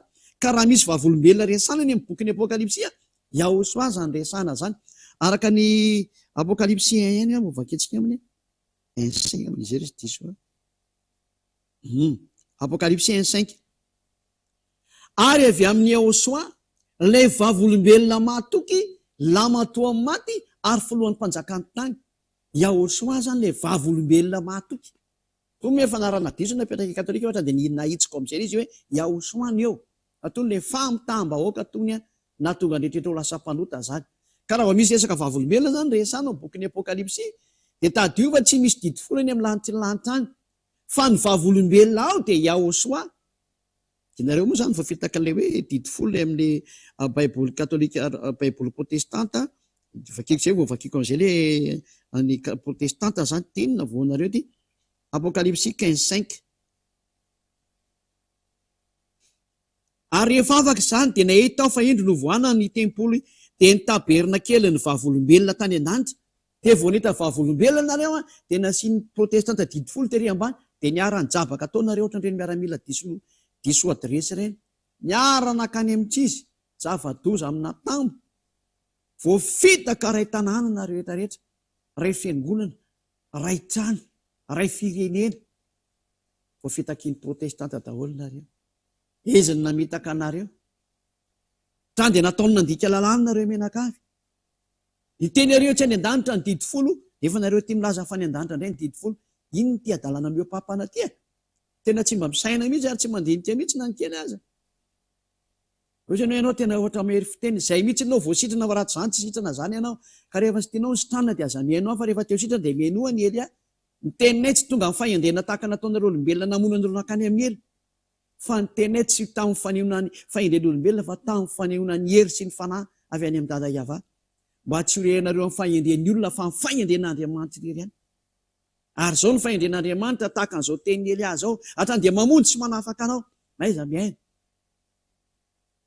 Zay dia hitondrantsika ara ilay teny fa io ilay navoanareo ny fanambarany Yahosoa izay nomen'Andriamanitra anazy. Le manao fanambarana zany dia Yahosoa. Ary dia novoana ny tempoly dia ny taberna kely ny vavolombelona. Ka tsy izy ilay vavolombelona fa Yahosoa. Zany hoe toerana fanaovan'ny Yahosoa fanambarana zany ty taberna kely ty. Ao izy no manao ny fanambarana tao amin'ny taberna kely. Dia zay ny hoe ilay vavolombelona tao amin'ny taberna kely io dia tsy izy fa Yahosoa. Zay hoe ny fanambarany Yahosoa izay nomen'Andriamanitra azy. Tao amin'ny taberna kely ny fanambarana izy nanao ilay fanambarana na tonga ilay teny hoe dia nisy ny novoana ny tempoly dia ny taberna kely ny vavolombelona. Zany hoe taberna kely an'ilay vavolombelona zany. Ka izy ilay vavolombelona izay tompon'ity taberna kely ity. Ny tompony io dia Yahosoa satria izy no miditra ao manao ny fanambarana. Mazava zay. Fa ny didy folo tsy any an-danitra zany mihitsy io fa dia volona ampianatra anao an'izany. Mazava zay izay teny izay. Ary io zany no ilazana amintsika mihitsy ny hoe tena maty nareo rehetrarehetra. Tena novonoana ty tena nanao foana daholo mihitsy izy. Dia izao amin'izay raha moa dia efa mazava be mihitsy ny teny hoe tsy any an-danitra ny didy folo. Mazava be zay. Na vita mafy dia tsy azoko tehana. Nefa ny zaretantsika dada Yahova mihitsy no nanova n'io fanekena io. Ary zao ny teneny rehefa tezitra tamin'io fanekena io izy dia hamoaka lalàna indray aho sisy. Misy iraka ho alefako anatin'ny oronam-boky. Ary io iraka kosany dia hitondra lalàna ho anareo olombelona. Izay ny voalazany. salamo fefapolo eto zany de nisy an'izay ny programa navoazana tsy hoe navoazana moa fa tsy diso ianarana zay hanovana tanteraka an'le fanaikena didifolo satria le didifolo efa misy lalàna 613 eo de tsy azo anapina intsony zay lalàna 613 zay nefa ny eto Andriamanitra de laza mihitsy ny fa misy mpanompo zay alefa anatin'ny oronam-boky ary tondra lalàna indray izy mazava zany fa ty lalàna ty de tsy azo apetraka ary intsony satria tsy azo anapina tsy azo lesoa fa lalàna hafa indray tia io no arahany rehetrarehetra fa zay aloha e ho anareo mpitandrina didifolo aiza zay mahafaka anareo amin'ny fahotana am'izay satria ny lalàna tsy azonareo ivalozana de tsy maintsy amin'ny fanatitra vo afaka io zay nareo vo afaka esorina amin'ny fahotana tsy mahazo miaraka azaka makany am'le oronam-boky zany nareo interdi zany tsy azo afangaro reo zahatr'ireo ny fanekena rehefa vita mafy de tsy efanao manatsokana manampy zany ka nareo milevinao anatin'ny didifolo ao nareo no mipetraka hatramin'ny farany tsy mahazo mandositra ataonareo aiza ny fanafahana anareo amin'ny fahotanareo satria ny levitiko sezy ny fanafahanareo amin'ny fahotana io anefa n'lay tsy navelan'ny dada iavana atao ntsony ary de samy itsy izy ny laza am'izay hoe misy tonga ao anatin'ny ronam-boky iraka ny dada iava hitondra lalàna indray mahazava-be zany fa tonga lay lalàna vaovao ao anatin'ny fanekena vaovao satria efa tapina ny lalana makao mididifolo io tsy misy afaka amin'ny fahotana zay milevinao zay rehetra mipetraka ao de miraikitra ao amin'ny fahotana mandrak'izay zay na tonga ny Eliam teny rehefa resy lahatra manao batisa aty amin'ny Eliam manatona ny ziady Eliava tsy lozana mandositra makany vomainy amin'ny devolo indray mandositra ne tena misy de tena tsy mba misaina mihitsy ny teny izy zany le avinavina zany raha mahafantatra ny famarina de tsy mety manatona marina fa mbola mitady lalana foana ka zay vokatry n'le vavana tao de sahirana manatona azao manatona rehefa mbola afaka manatona rehefa tsy mbola niteny ratsy rehefa tsy mbola nana ratsy satria zay tsy ny afaka manatona zao de manatona ny ziady Elia ty hitanao maso ity daoara avoakako aminao le ten'Andriamanitra mikasika am'izay aina moa hoe misy lalàna ivoaka indray zany zay tsy mifandray tsony am'le didifolo sy lalàna mosy satria iny tsy azo anapina tsy azo nesoa hafa indray zany ty ho avy ty salamo fahefapolo de ajanoko eto aloha ny dingana voalohany fa hiditra amin'ny dingana faharoa indray tsika zany salamo fahefapolo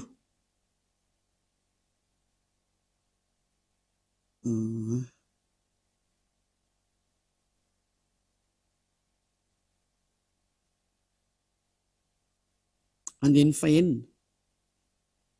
fahenina de fahafito ary ny fahavalo fahenina sy ny fahafito ary ny fahavalo ny fanatitra lahatra-dra sy ny fanatitra hoanina tsy mba sitraka ao ny sofoko nataonao malady tena maheno tsara am'izay ny sofoko ny fanatitra dorana sy ny fanatitra noniota tsy mba nlainao vitatreo ny tantaran'izany zany tsy mila intsony de hoy izaho ity aho tonga ao amin'ny oronam-boky no nanoratana ty lay sanaky ny avondrindra ty ilo hoe Yahosoa io ny anao ny sitraponao Andriamanitra ny sitrako ny anao ny sitraponao Andriamanitra ny sitrako ary ny lalànao no atao anatiko ary ny lalànao no atao anato zany hoe hanao sitrapon'Andriamanitra izy ary ny lalàn'Andriamanitra no atao anatin'ilay zany de hoana indray ny tohiny totoizantsika foana efa nilaza teny mahafaliny amin'ny fahamarinana teo amin'ny fiangonana lehibe aho indro ny molotro tsy mba nakomboko iavao ianao ny mahalala ny fahamarinanao tsy mba nafeniko tao am-poko ny fahamarinanao sy ny famonjenao no nambarako tsy nanafina ny famondram-ponao aho sy ny fahamarinanao tamin'ny fiangonana lehibe ianao avao aza miaro ny antranao tsy ho amiko aoka ny famondram-po sy ny fahamarinana iaro ah mandraka ariva zay de ekarantsika am'izay izy hoe le lalàna zay ary ny lalànao no ataonato manana lalàna tokoa ivoaka izany Yahosoa zany misy lalàna hoentiny efa tao anatin'ilay oronam-boky no tenenina zany hoe misy lalàna vaovao omena zay tsy azo afangaro amin'ny didy fosy lalàna Mose satria efa vita mafy iny ka tsy azoko tiana ina zatra nitanga nefa ndre olona nahitan'io lalàna io zareo de foana hono le fisoloana nalainy Jesosy amin'izay ny vatany de izy no nitainginy eo amin'ny plasiny Levitikosy 20 ka tsy loza mahatsiravina ve satria izy ange no nitainginy eo amin'ny plasiny le fisoloana izy no naka amin'ny plasiny le omby de ondry de osy ary rano tokony ranony sy ny ranosiny no alefa ao ny ranona ampidiriny ao zany izy tsy maty zany iny tsy nandatsaka ny rano fa piso loky mihitsy io Jesosy io piso loky ary tena mpiady amin'ny Andriamanitra Abrahama mihitsy io ianareo fiangonana izay miaraka aminy miomana fa tena kombanga io miomana nareo re mpitondra fivavahana miomana daholo nareo rehetrarehetra miomana daholo nareo any Vatikana nareo any Londres nareo any Amerika any izay milaza fa tena lehibe ny mpitondra fivavahana maneran-tany miomana nareo iza nampanao nareo ny fihetsika io iza venareo fa rendremana nga io Andriamanitra Abrahama io ty niraka ny ty hitanareo ty Eliano anarany fefadiniko aminareo iza nampanao nareo ny zavatra io mba meo ny teny milaza fa azonareo atao zao zatra nataonareo zao fanalainareo Jesosy dia natainginareo amin'ny plasin'le omby sy ondry sy osy zay ary amin'ny Levitikosy 20 zay fanafana ny fohotanany Israely arahanao rampitso ny tapany faharoa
Kanani lalano Tayaruvi Lesa chubuni na icho Manja piavi Nilani chin nilani cha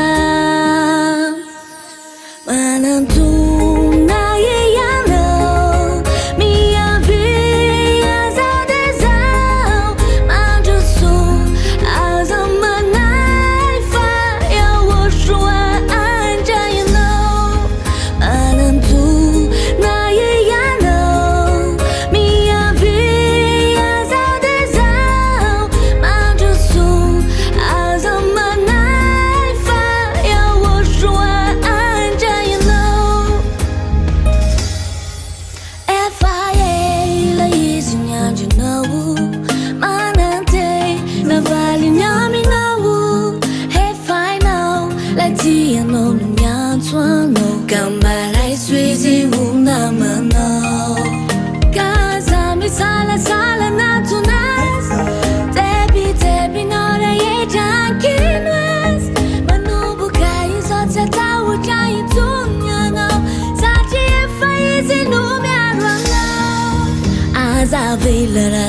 Chachi lai tanzuno vela isanakana nilalanao zay arovy lasa troboninaitro mandrapiavy nilanitry nilanitra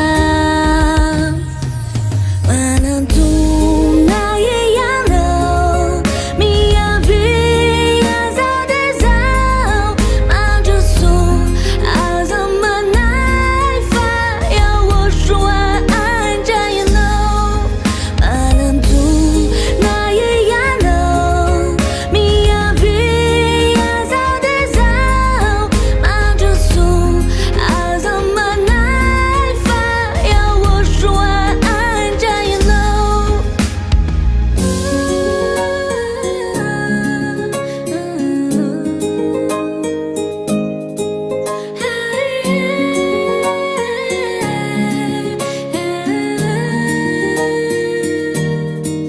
manantona ianao miavy azao de zao mandroso aza manay fa yahosoa andraianao manantona ianao miavy azao de zao mandroso aza manay fa yahosoa andraianao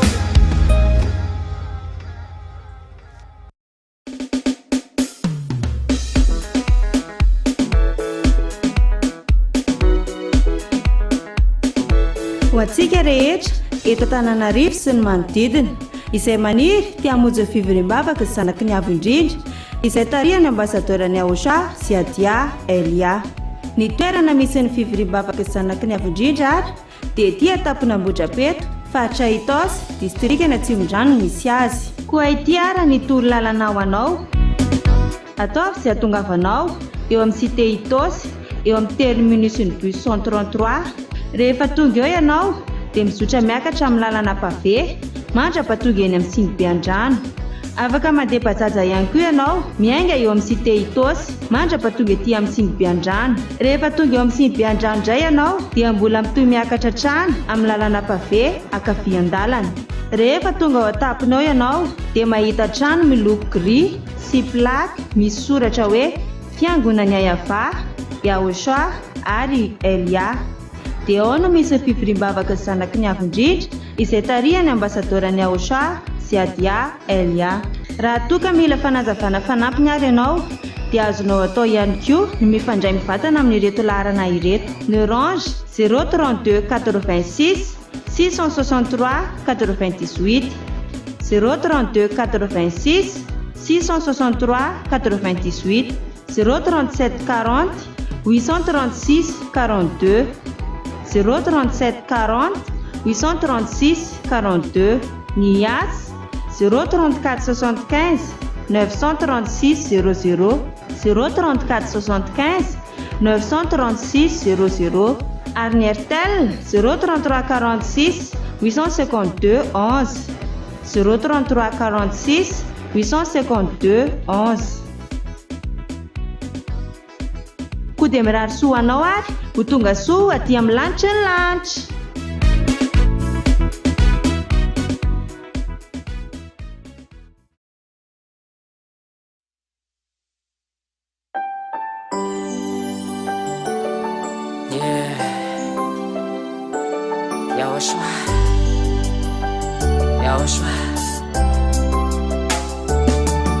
Efa fantatro Yahosoa fefa-tsiafa miala itsony aho raha mandinika ny momba isireo zava-bitonao ka tsy hainy tsy saotry amin'ilay fitiavanao ahiry ka sanatry tena sanatry ray iala fa hodory.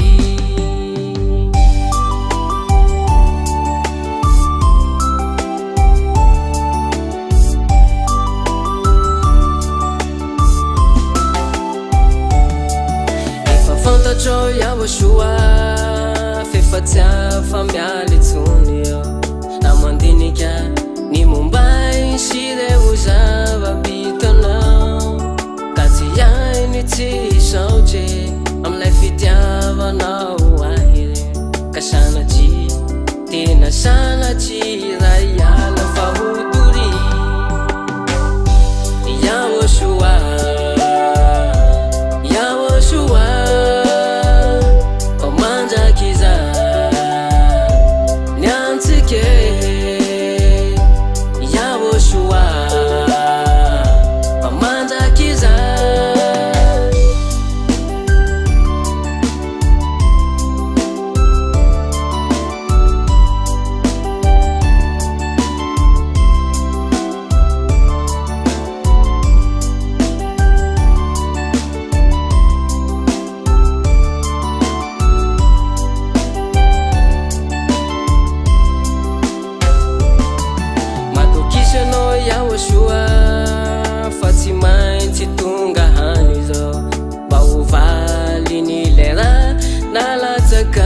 diniko mihitsy re lay fitiavanao ahy re ka sanatsy tena sanatsy ra iala fa hodory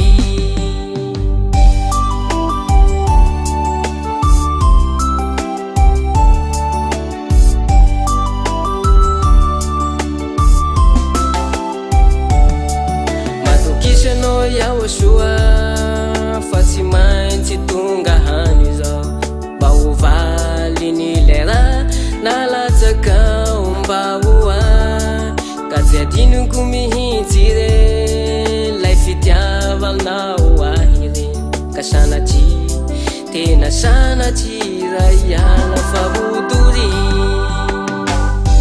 iaho soa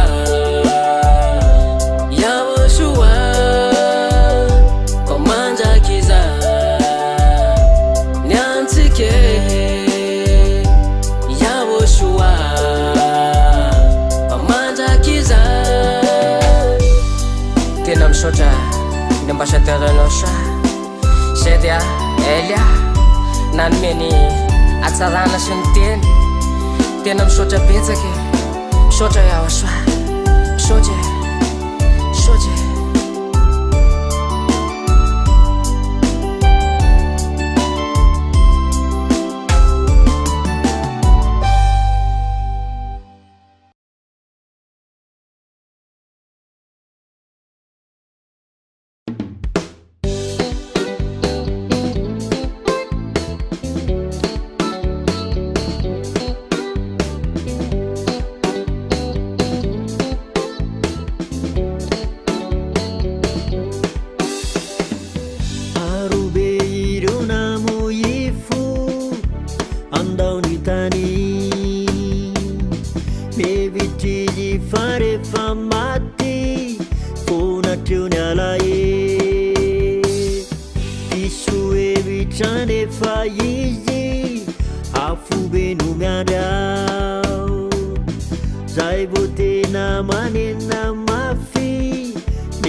Baby, did you find it from my teeth?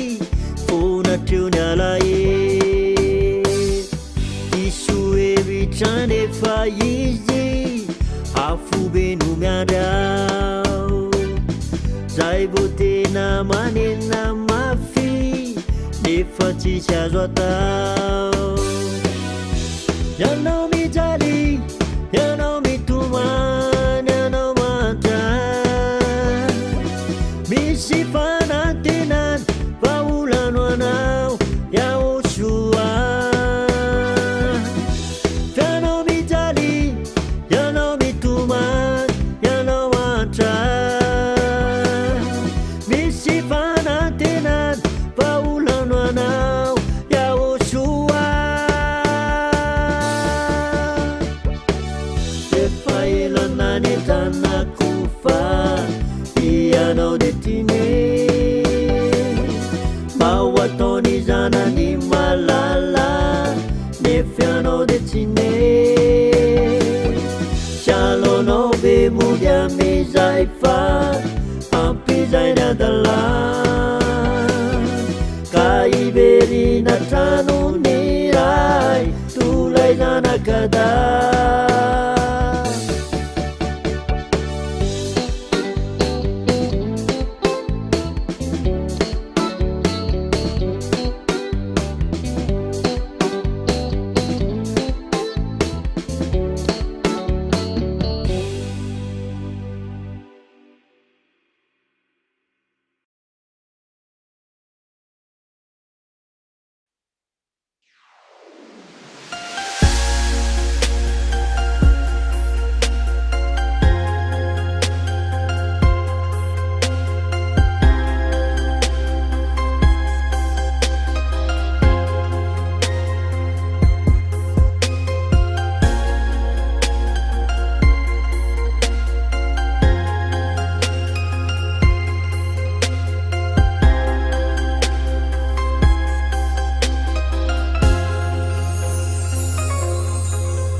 Cinavadikao fanay tsy misy mampifatotra itso amin'ino fosiny tany ny fifaliana ao anatiko ao miboboka tsy mety ho lany yaosoako fazavana mifiainako tena niova vonandray ianao ka misaotra anao yaosoa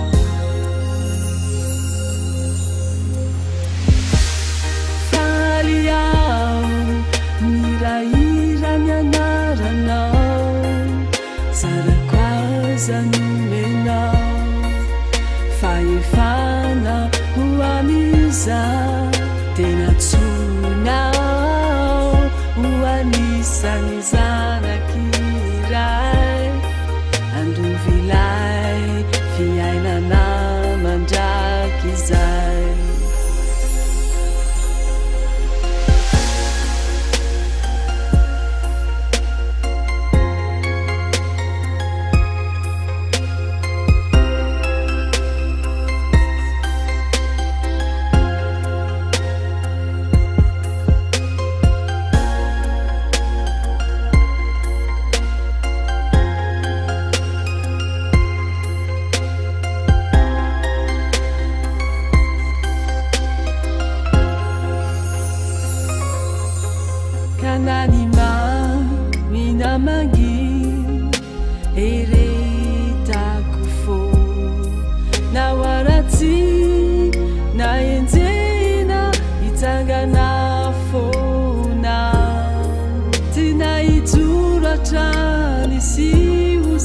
famanan'andriamanitra mae fampianaranao fiarovako tsy misy ampiozongozona intsony fa ny anaranao yaosoa velonao anatiko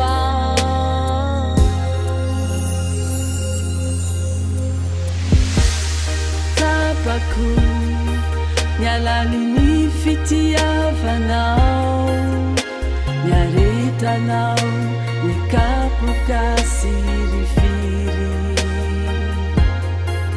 ufamonjenany fanaiko hapikambanay aminy dadayayava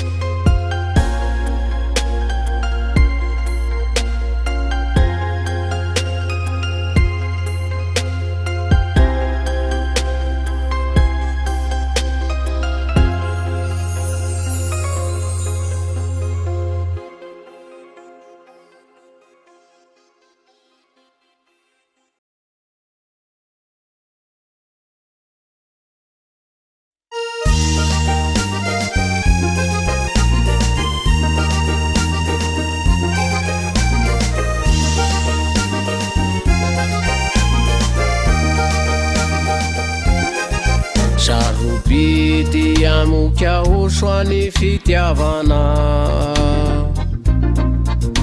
nafoinao ny ainao famonjenay ilasaka ny ranao tao kalvary ho famelana reo eloka vitako Sarobity amoka osoany fitiavana nafoinao ny ainao famonjenay ilasaka ny ranao tao kalvary ho famelana reo eloka vitako Kapunyenao no satroana silo Nurana sinesuina Finangitano numenana Maurano sutuina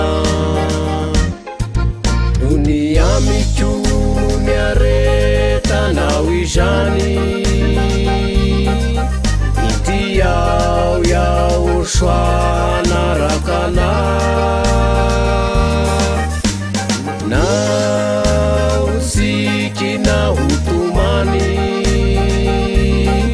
fununa wana unishitraka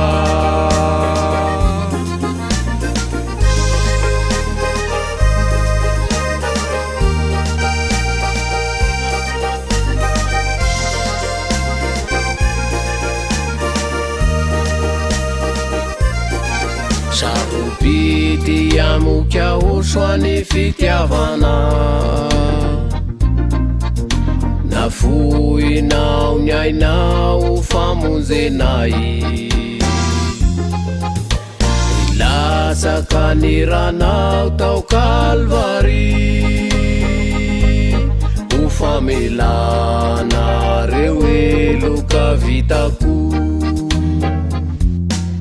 Yao swao iti ni tenako Atulutwanao raisure kanzaka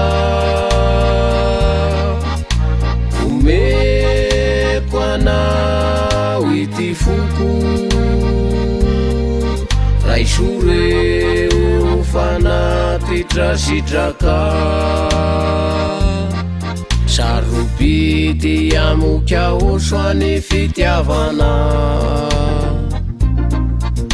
nafoinao ny ainao famonjenay ilasaka ny ranao tao kalvary ho famelana reo eloka vitako Sarobity Tiamoka osoany fitiavana nafoinao ny ainao famonjenay ilasaka ny ranao tao kalvary ho famelana reo eloka vitako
rehetra tsy mety izy koa io tsankilanao kaianao no tiaky karakory mataoko tsy oraka andramanitra afa namonjana tamy fahotako yahotrano tsara tsy foky iala ankilanao matiako anao mandraky zantsiky tambatra iraye satria tsy foko anao anao zaraky mpanjaka amin'ny foko zao anilanao ifa matotro mandraky zay na tsy karo eheya yahotrako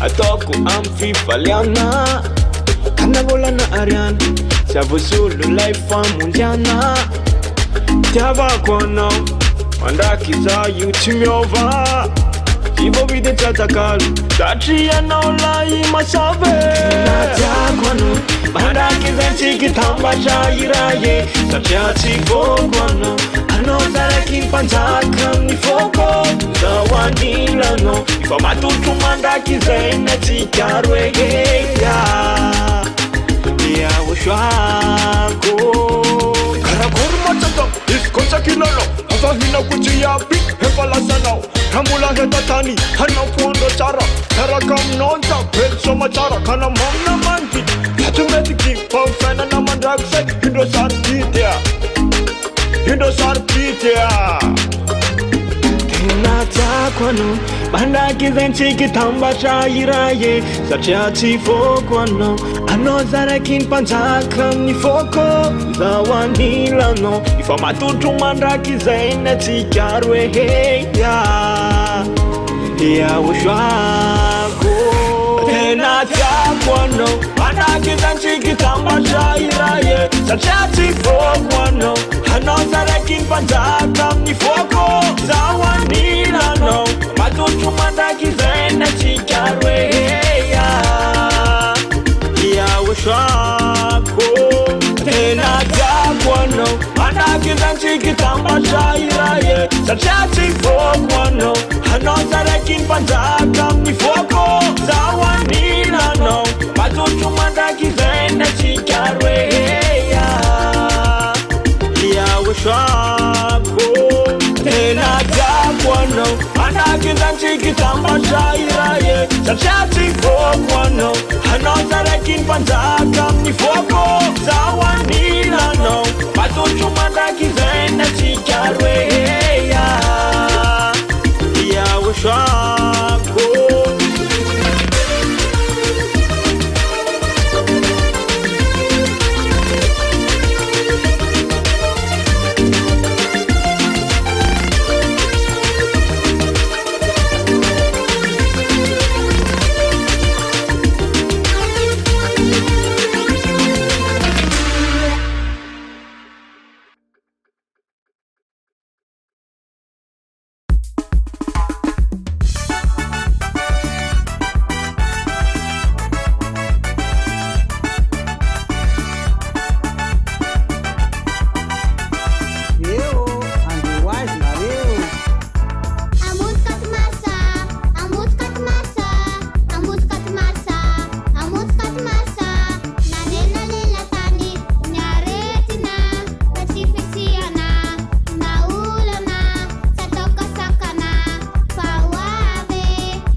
resaka ty katomaso ty androany a tao nambojapeto a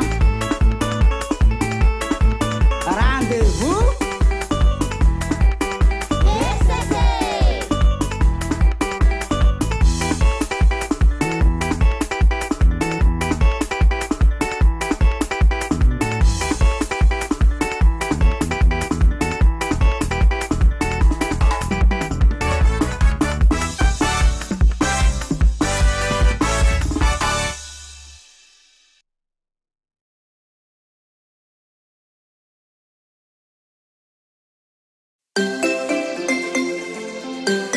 milira tsy ho tara fa mazava ny volana ambasaderany Ocha Zedia Elia zegny raha nivolagniny tsy misy tsy tanteraky fa ndragnombotsiny avy koasa tsy maintsy ho avy regny zay lahy tsy tara janogno magnonigna ho azy elagniny aigna ho teto ambony tany zao tsy nahita olo nagnomandigny raha ho avy zay le porofo fa izy le iraka torany Ocha panapaky pauta ambasadera le Ocha Zedia Elia izy atoy magnomande mitepole mijosi yagny adanonareo tepole mampitidozaka sy topio tsy fotoany fanova azy zao pamomarogny raha tao pilitsolo andagny tsao ro atao enany zao pilitsolo andagny tsao ro atao enany zao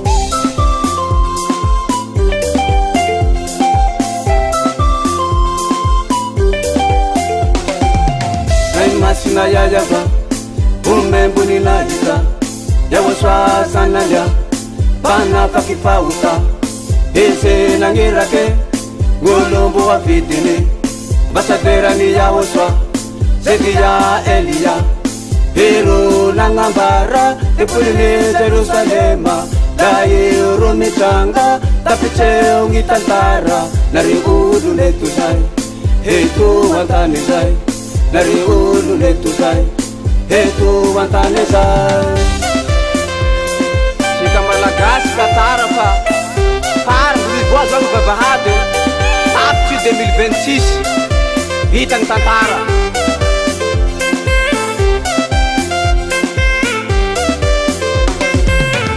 vitagny tantara nare ulu letu antany tempoly Jerusalema laha io rambare naromba mevya malake umivuagny vavahady teniny volagniny tsy maintsy tanteraky sao aloany henoe kila raha nambara pisy io misehoe nareo ko mitantara ambasaderany Ocha Zedia Elia izy nagnazapalio fa nareo ny ankanio enanizaho miseo makay nareo nandakatra mizay enanizaho miseo makay tsy nanetry tena ka lasa fay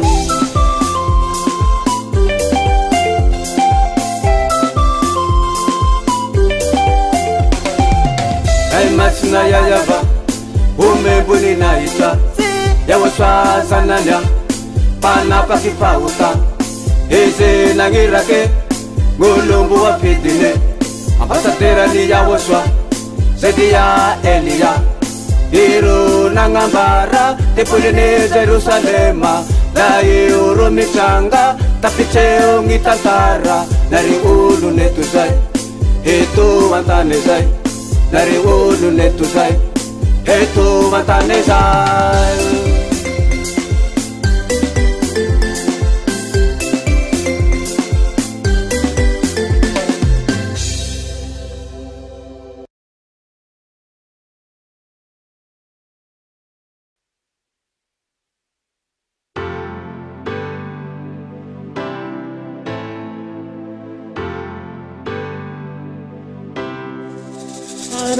Deni mula misini mazavizay azo tonina saotratsiny aizina ianao kalatsaka anatin'ny nenina sady efa miakaiky ihany ny ora sy fotoana hatongavan'ny fandravana izao rehetra izao ararotideny mbola misiny mazavizay azo tonina saotratsiny aizina ianao kalatsaka anatin'ny nenina sady efa miakaiky ihany ny ora sy fotoana atongava ny fandravana izao rehetra izao ka moaridiny izao ny lalanao fa miaratsy izao fiainan'izao amoaridiny izao ny lalanao izotra hoany amin'ny ahosoa fa izy efa tonga navotre apakatrizay haoandavake itondrana makany amin'ny fiainane any oaza mana mafifo hoanao mandreza hoantso izao fa iaoso mbola miandranao fa izy efa tonga navotre apakatrizay haoandavake itondrana makany amin'ny fiainane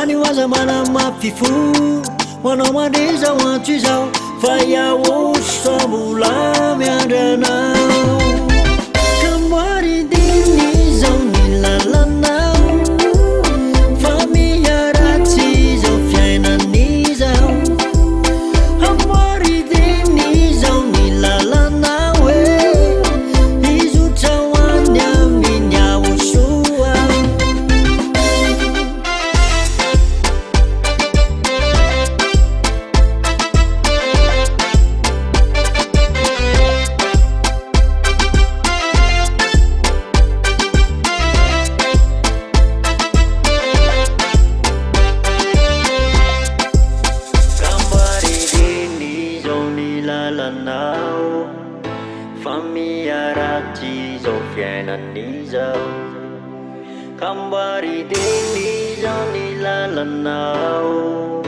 izotra hoany amin'ny ahosoa kambaridiny izao ny lalanao fa miaratsy izao fiainan'izao amoaridiny izao ny lalanao izotra hoany amin'ny ahosoa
Aniwe na uramande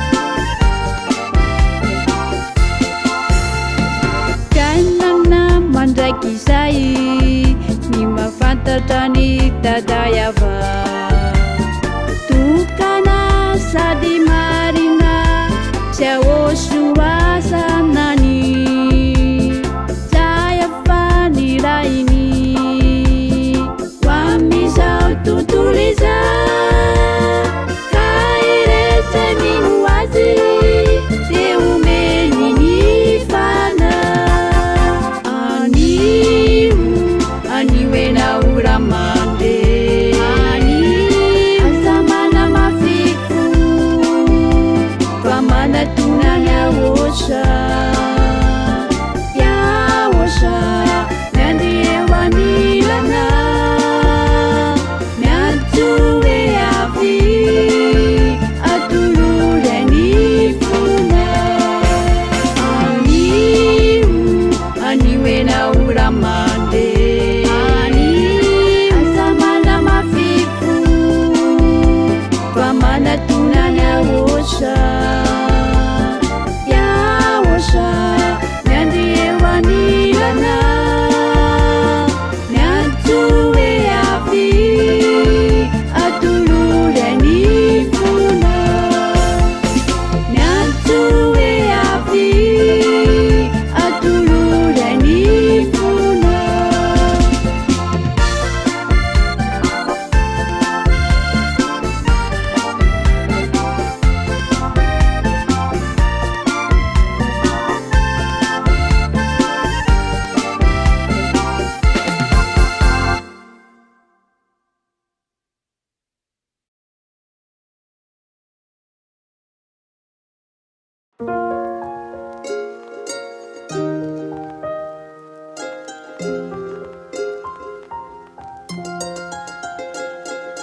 Sets kabalista na tiktak tu Padava dit full se mina naksu Har sere fan fava katim vam sardu Nandi man trets rena tel fakru Dia ton tiden straight up ma Fale fana ratin to dista favor Efa verni ka bok Nyandro ku ya fulav Ten fana sim sio manara roj La bere bare bam sio mandaten Te pensa kan rup kats mai mandanten Ora befa yendre no le butu masne Nefa nyawa nat nyaw tena futa kasfer Fatim malefa kan sa tsara laja Nuetin yam tan fun siar say Fatin manid na maranta to sabata Ten pam jela wandro se tunga say Pagakanas fanas chana nariyava malalan Tena fuiz namne narantu Tan mafsia nana nariyaza mismiala Fafita inzani aku kore fawam tu Nom na waswabe chimi sanzan Nom na waswa tena ti sanzan Nom na waswabe chima no kapalo Nom na waswa tena sababadzan Nom na waswabe chimi sanzan Nom na waswa tena ti sanzan Nom na waswabe chima no kapale Sets kabalista na tiktak tu Panava dit full se mina naksu Har sere fan fava katim vam sardu Nande man trets rena tel fakru Sets kabalista na tiktak tu Panava dit full se mina naksu Har sere fan fava katim vam sardu Nande man trets rena tel fakru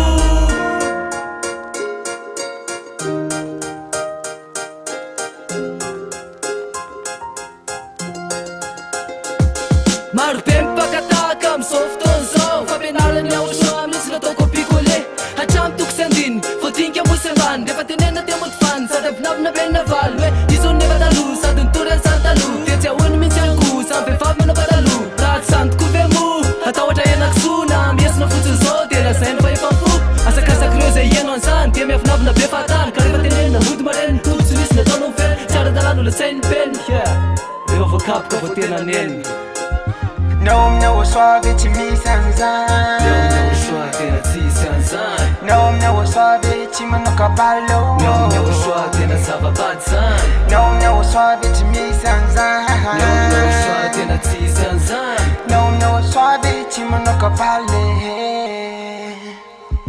Sets kabalista na tiktak tu Panava dit full se mina naksu Har sere fan fava katim vam sardu Nande man trets rena tel fakru Sets kabalista na tiktak tu Panava dit full se mina naksu Har sere fan fava katim vam sardu Nande man trets rena tel fakru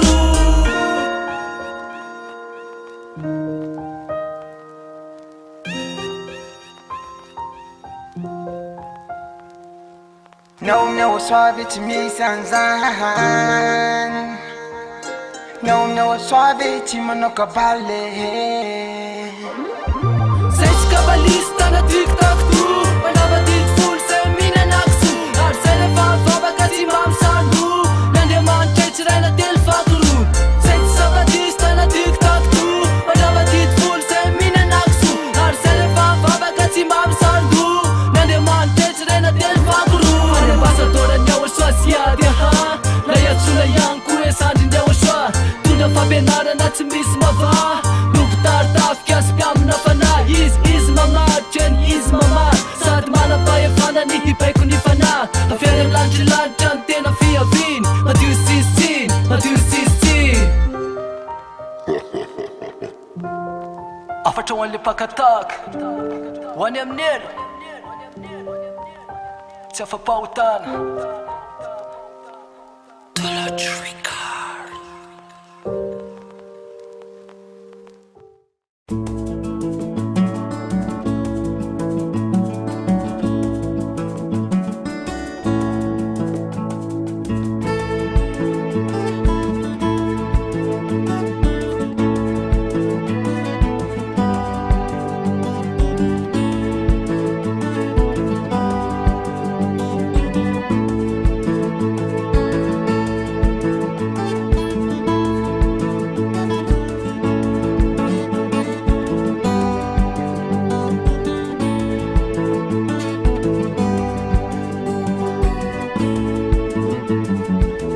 Sanau fona riraiko rambule tontany na dia mizavatra aminayko zambolanao ihany esoeso ataony olona de tsisy vakikolo satria fa ao anatiko ao ny fanahy izay nomeny raiky to trosoatra ny atrany fonao fa tsy emitra izany anaraka ny aoasoala Andriamanitra tsy vohiko eto antany tsy misy toanao mihitsy rambolan'Andriamanitra Nao lay mahery timba mitity am'ireo ratsy fanahy Anao ny asanao fonao riraiko rambola eto antany Na dia mizavoatra aminayko zambolanao ihany Esoeso ataony olona de tsisy vakikolo Satria fa ao anatiko ao ny fanahy izay nomeny ratsy to Trosoatra ny atrany fonao fa tsy emitra izany Araka ny aoasoala Andriamanitra tsy vohiko eto antany Tsy misy toanao mihitsy rambolan'Andriamanitra Nao lay mahery timba mitity am'ireo ratsy fanahy Ka omeo hery fonao iaoasoala nopako ny asanao Satria mbola velonay na tokoa tsy lavina trano zao Satria fa voasoratra an-danitra ao mantiny ianarako Zay no mahatonga iasa mavitsy anao toto Mba nanako fakokina zay ndraisako lay kanto tsara be Lay akanjo rongony fotsy madinika robe de marie Ka omeo hery fonao iaoasoala naovako ny asanao Satria mbola velonay na tokoa tsy lavina trano zao Satria fa voasoratra an-danitra ao mantiny ianarako Zay no mahatonga iasa mavitsy anao toto Nanako fatokina zay ndraisako lay kanto tsara be Akanjo rongony fotsy madinika robe de marie Robe de marie, robe de marie Akanjo tsara voatra sady tsara tare Robe de marie, robe de marie Akanjo rongony fotsy zay tsy foiko fa tsara be Robe de marie de marie Akanjo tsara voatra sady tsara tare Robe de marie Akanjo rongony fotsy zay tsy foiko fa tsara be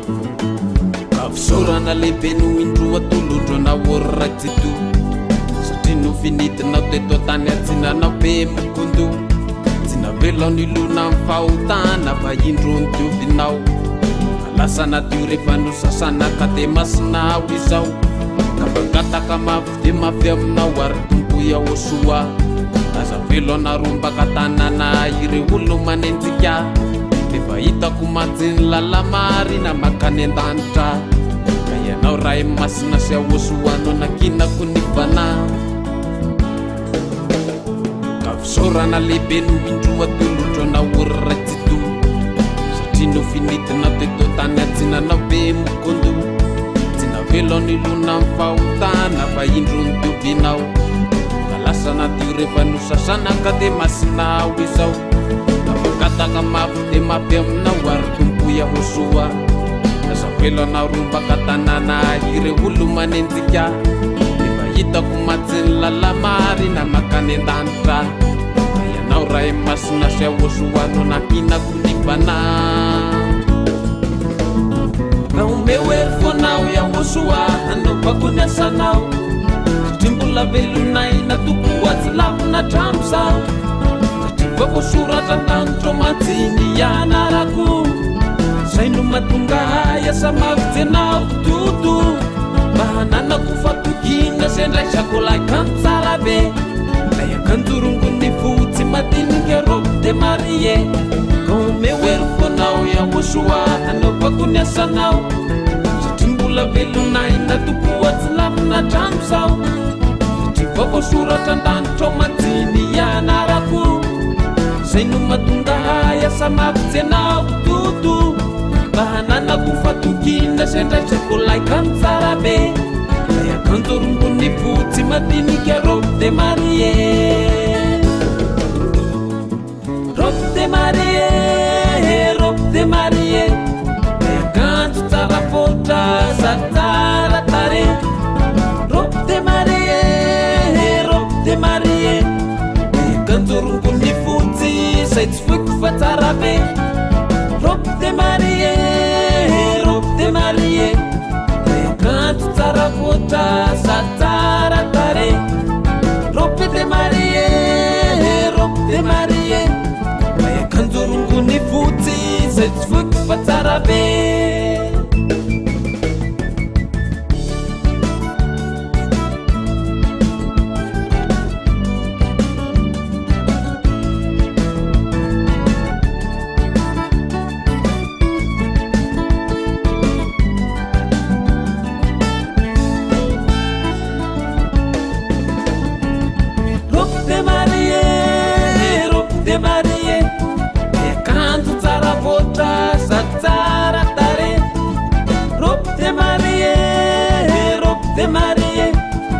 akanjorongony fotsy zay tsy foiko fa tsara be robe de marie lay akanjo tsara fotra sady tsara tare robe de marie lay akanjorongony fotsy zay tsy foiko fa tsara be halleluja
Ndao yaraka ideranya uswa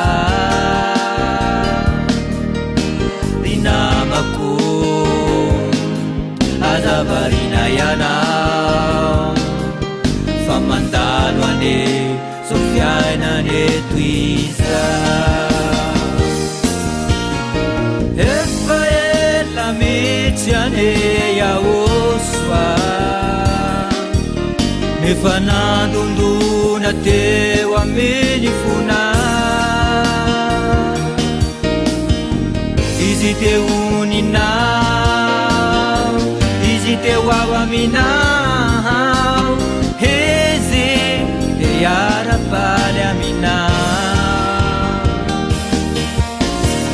efa ela mitsy ane iahosoa nefa nandondona teo aminy fona izy teo ninao izy teo ao aminao izy te iara-paly aminao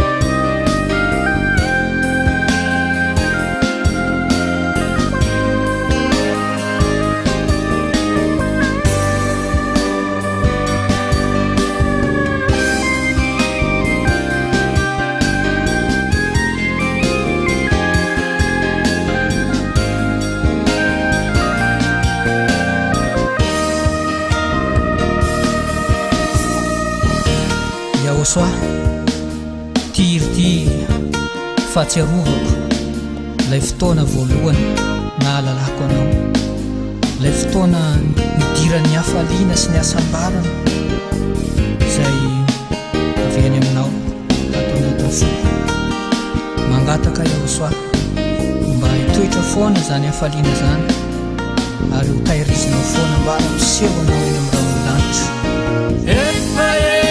mitsy ane iaosoa efa nandondona teo aminy fona izy teo ninao izy teo ao aminao izy te iara-paly aminao efa ela mitsy ane iahosoa nefa nandondona teo aminy fona izy teo ninao izy teo ao aminao izy te iara-paly aminao izy teo ninao izy teo ao aminao izy te iara-paly aminao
Yoshua namerina nenarana marina fa Yahoshua no tena mpamonjy zanak'Andriamanitra misaotra anao zay fanala laraky tory sy Yahoshua tena marina ny Andriamanitry siady Elia Katmas fifalino tafavery ny anarany Yahoshua asandra toa ny voninahitry ny Andriamanitry ankalaza ny atsara isorony indindrisika andao andeha idira azy haleluya Katmas fifalino tafavery ny anarany Yahoshua asandra toa ny voninahitry ny Andriamanitry ankalaza ny atsara isorony indindrisika andao andeha idira azy haleluya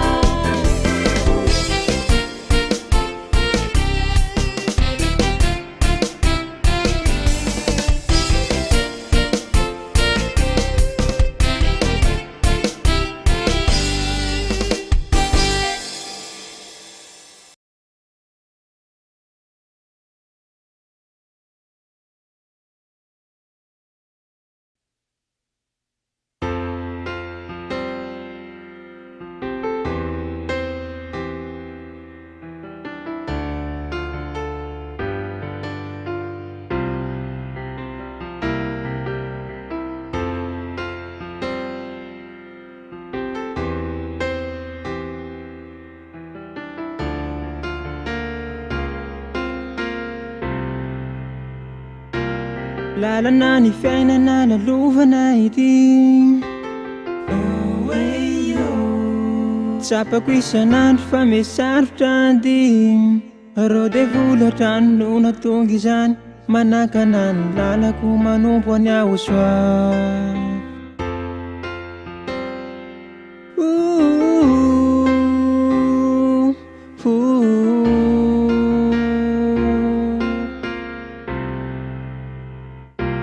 miezaka foana manao zay sitraka izay sitraka zako efa zatra ny miaraka aminao fa tsy makivy zany na ampitomany faharetako zay fiainako eto an-tany na izay tany alehako ataoko tsaiko foana niady zay lalovako tsy tokony ankalony na mandera-tsainy ka mampitarainy faharetako anao zay hosedraiko ka hatramizao de Yahoshua no tiako tsika tsy fandao mandraiky izay ny faniriko fa hijorotrany so manantena ihany fa anjarako eo ny lanitry ny laniky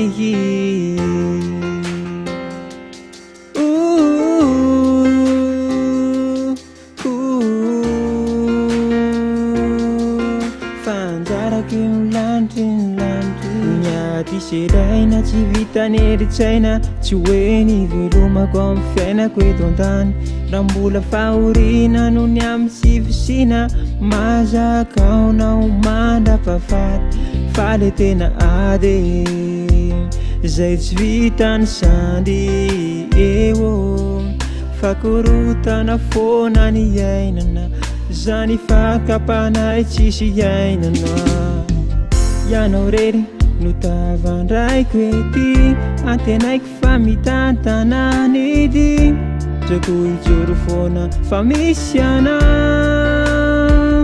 Yahoshua ombaraiso vonina ny hoanao na fokony ianao raha zao hita masao Yahoshua ombaraiso tsisy asoloko anao na fokony ianao raha zao hita masao na izay tany alehako ataoko tsaiko foana miady zay lalovako tsy tokony ankalony na mandera-tsainy sy mampitarainy fa iaretako anao zay hosedraiko ka hatramizao de Yahoshua no tiako tsika tsy fandao mandraiky izay ny faniriko fa zaho hijoratrany zao manantena ihany panjarako lantrinlanty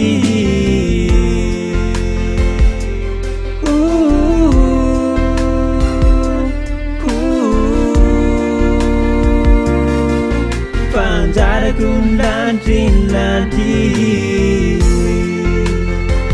iaraka amin'ny aosoa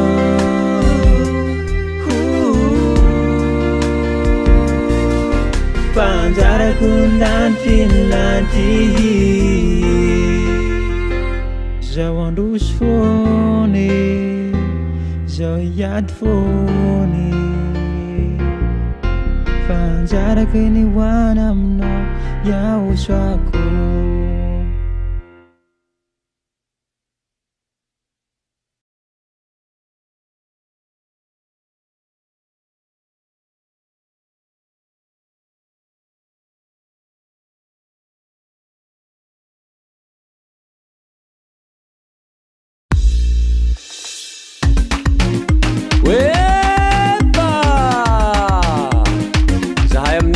avao zay nakalazany aosoa niavy ndray 4 marsa eo tsika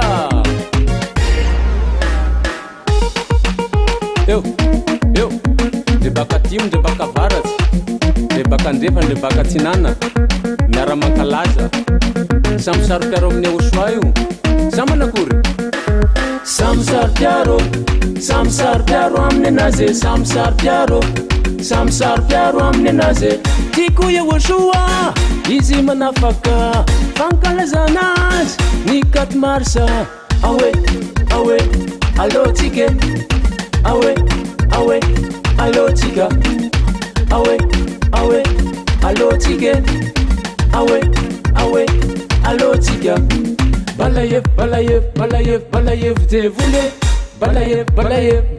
balayev satana balayev efa tsy azy intsony balayev atsika amizay ny tanàna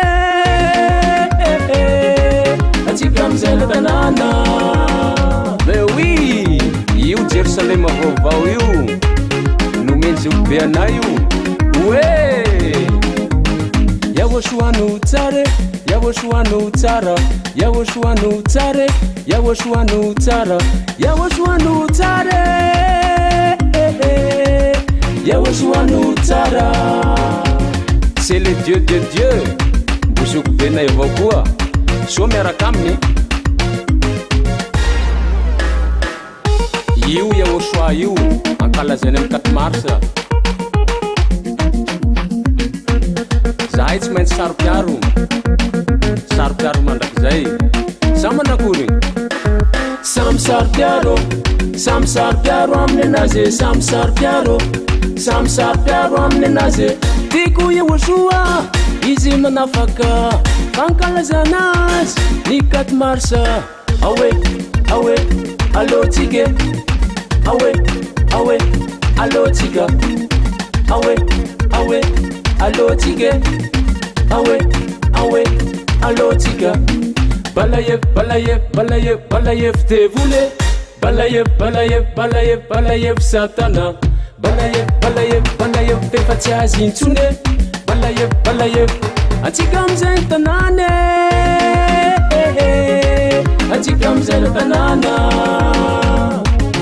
singer c'est la vérité je dis les figures mikisakisaka zay tsy mahazaka midera ny aosoa midera ny aosoa zahay mankalaza ny aosoa ataony mangotraka zahay mankalaza ny 4 marsa ataony mangotraka zahay mankalaza ny aosoa ataony mangotraka zahay mankalaza ny 4 marsa ataony mangotraka midera ny aosoa midera ny aosoa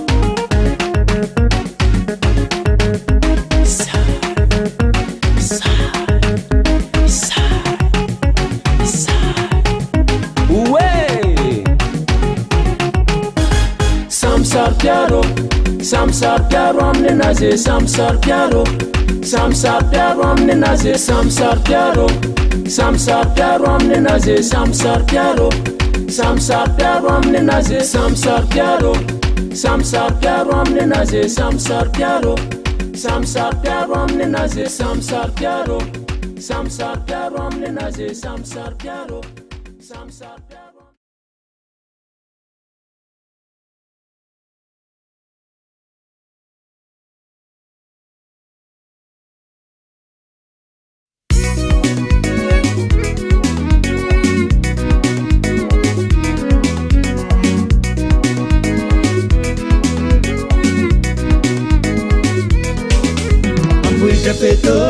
Ambuita peto, rendezvous ambuita peto, rendezvous dikanga ankalazane oswa.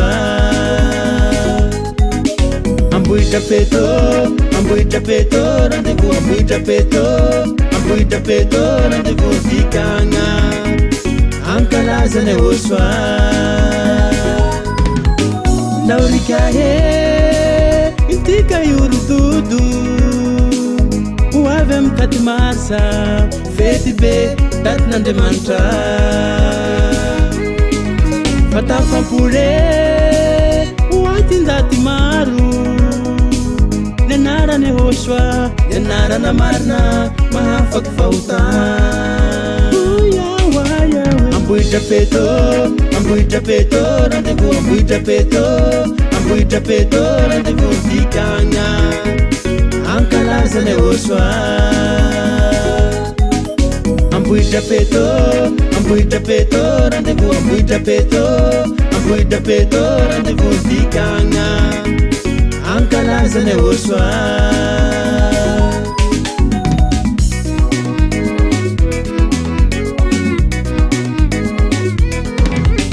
Hararautwe vandura tozatu Ifalia timaru Papa munzi ya osua Anzara nawe Rambesu malaki Fafifali ambe Amlante Na utike tontane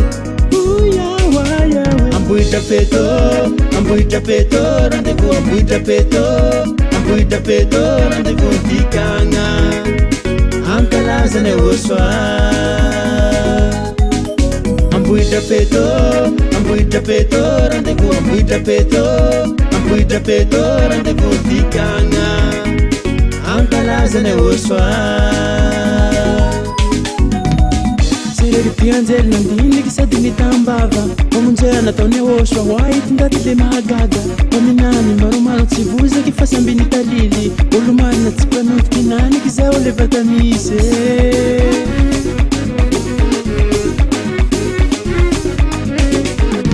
Heru ya tenjumbuite Ndati suwa tumbuke Ambasadera nyawa suwa Tukavinirete wezidia Mituri fia dana Mituri fila zantara Waiti ndati manera ndani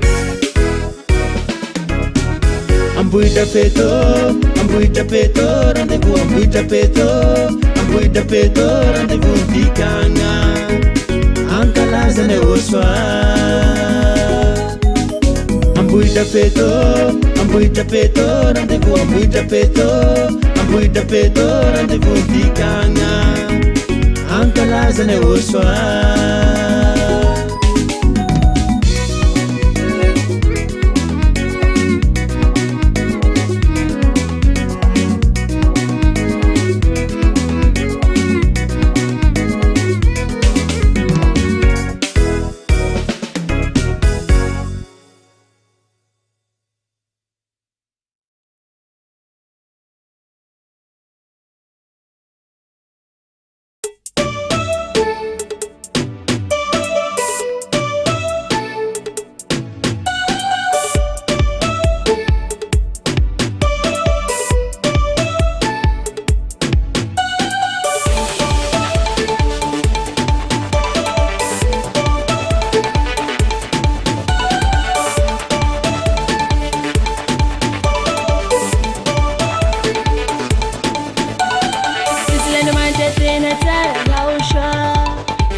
Na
rifale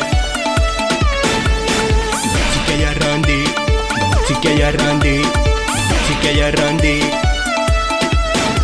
Kati mars kurana nyane Azov tunavy amzany Olo jiaby misoma mifaly Manako maneran-tany Vonina itraony ao soa Andriamanitra manala fahota Izy rery ihany nankalaza Fa mendrika azo mifederan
Tsiaro anao zao manimany na tia hitanao fa ny anilanao ary dada io no mba tiako isy ay fa na dia avy any ambany vohitra azy any no misy anay tsy hoadinoko tsy ho atakalo ireo anatra no menao ay aty atany lavitra aty ho azo dada aty ho ano misy anay malahelo mafy mety mananao zao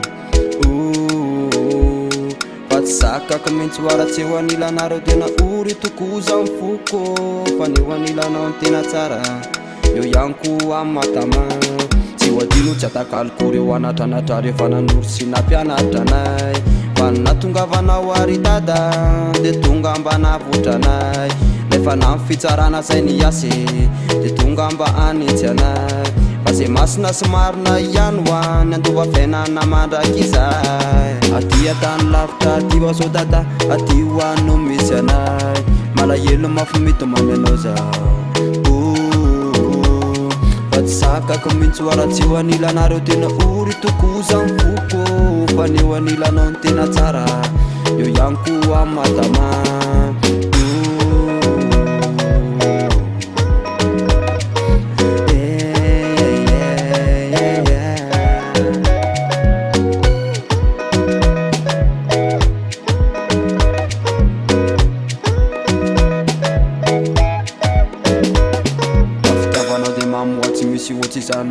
Ninao vina tsy voasoloko kana iza ankala sy anentsika am'izany anao koa zay tsy mba ho adinao ko aninanao za de voakarakary feny fifaliana lavitsy mijaly tena tamana ho aza tsy te hialy io o dada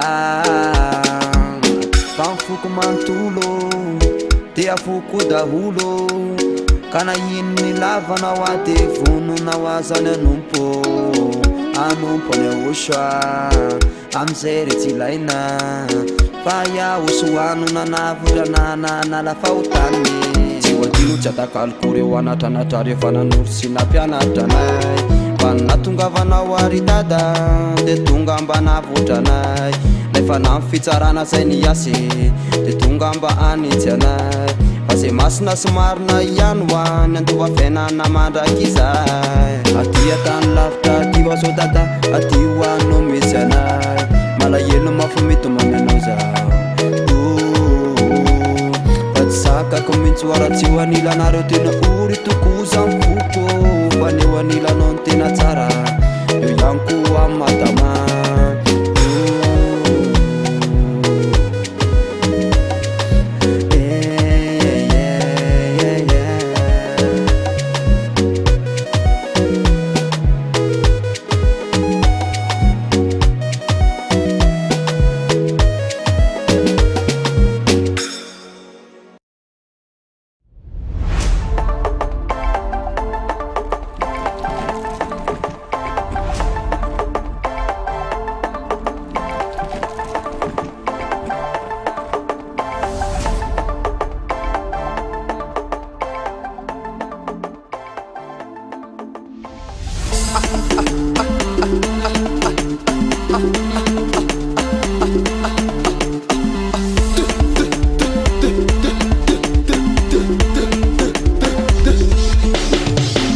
Salefana na fotona osan nandatsana ny rano tety ambony tany fanahy efa tosa fa lasa mpandova ny tada efa oentin'izatya elia salefana sadondro kely na fany osa tsy ho very amin'ny heri ny rano nalatsaka sainy na afaka intso adiny fa tsy maintsy valiny Salefana na fotany osan ka tena faly ao fa tsara finao Salefana nofitiny ao osa Salefana tena tiny ao osa Salefana nofitiny ao osa Salefana tena tiny ao osa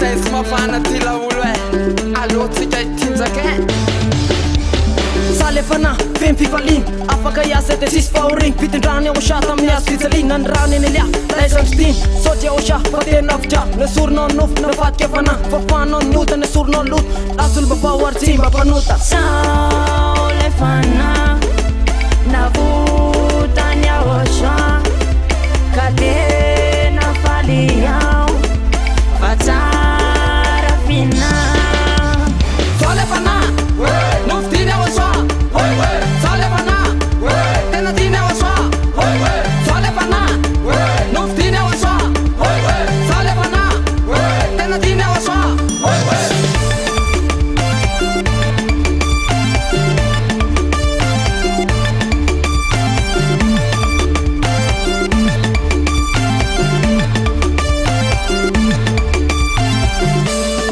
Dekale miaraka amin'ny ao osa ty mafana ty androany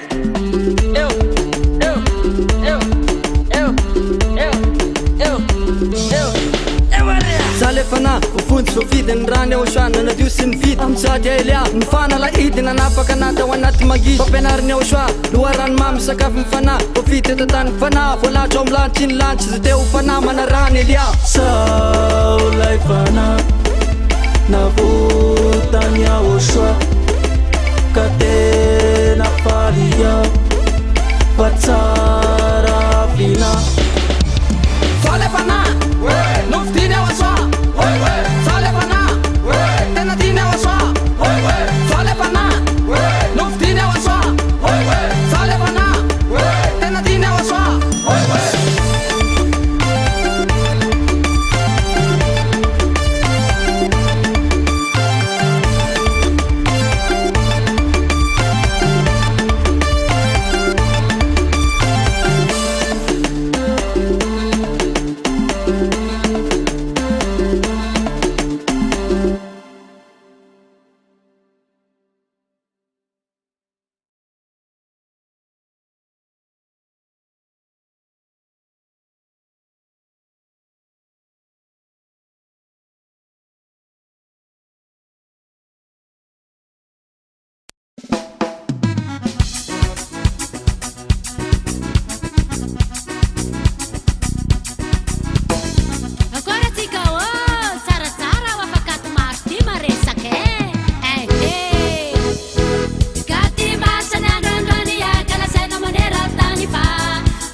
Warapaina ni ambassadeur ni Woshua Amfifalina Amfiubina Warapaina ni ambassadeur ni Woshua Amfifalina Amfiubina Isa numena ni volnata Watuluta wanya Woshua Isa numena ni volnata Watuluta wanya Woshua Wanisa ni yeka pifalina Watuluta wanya Woshua Wanisa ni yeka pifalina Watuluta wanya Woshua Isa numena ni volnata Watuluta wanya Woshua Isa numena ni volnata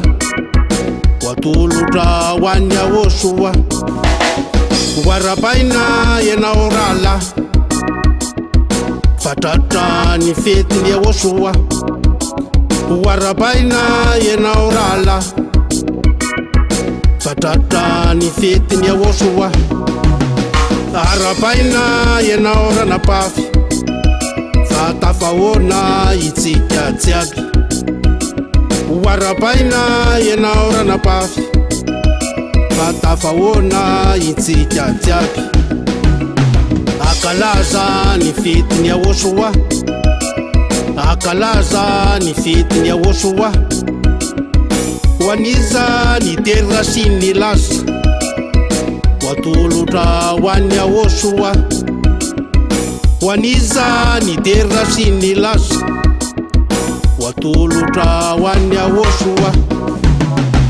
Waniza ni yeka pifalina Watuluta wanya Woshua Waniza ni yeka pifalina Watuluta wanya Woshua Isa numena volnata Watuluta wanya Woshua Isa numena volnata Watuluta wanya Woshua Avi derasi andi Ishita tsumaitsu mfagati Avi derasi andi Ishita tsumaitsu mfagati Avi falisi andi Ishita tsumaitsu miyarati Avi falisi andi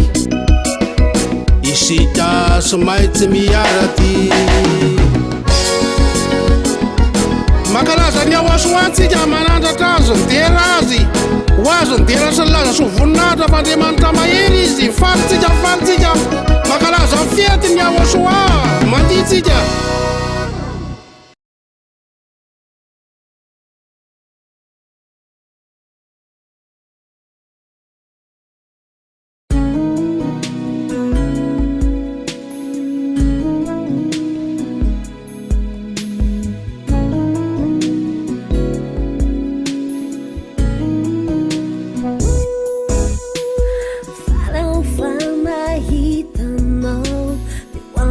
Fianna kwa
sanireo zantinao duva fiaino bavuvao valeu fati aianao izauku anu panao iturau anaraka anao fiano no velo nao anati qual itiau wanzakau fa anau tuku kanau sai si chakau ni fosse ni sai na ni fala iku lai sufe fano abaku izairi ichamba fana naku afuku ba piasa inoku fiano ma alali sai ma asu umbani fia inaku hawa mina ya washua itia wanzako fa ano tuku kanno sai si chakau fusini sai na rifana iku lai sufe fano abuku izairi ichamba fana naku afukumba piasa inoku fiano ma alali sai ma asu umbani fia inaku auma mina yawusha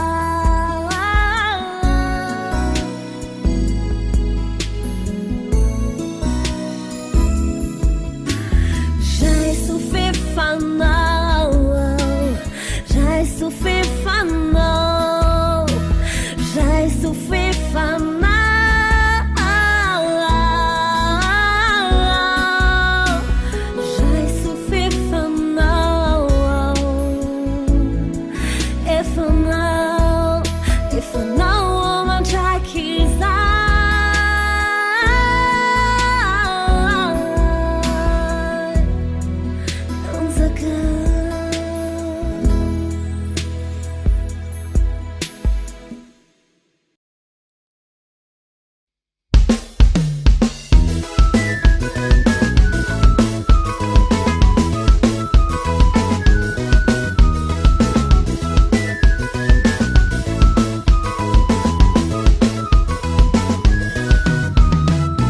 Sambat sai mahita, sambat sai mandeha Ilay fampianarana marina Fa maika sambatra tokoa izay mino somakato Ilay mpanompo voafidy ny ahosoa Fa sambat sai mahita, sambat sai mandeha Ilay fampianarana marina Fa maika sambatra tokoa izay mino somakato Ilay mpanompo voafidy ny ahosoa Hallelujah, misaotra ny ayana Hallelujah, misaotra ny ahosoa Hallelujah, misaotra ny ayana Hallelujah, misaotra ny ahosoa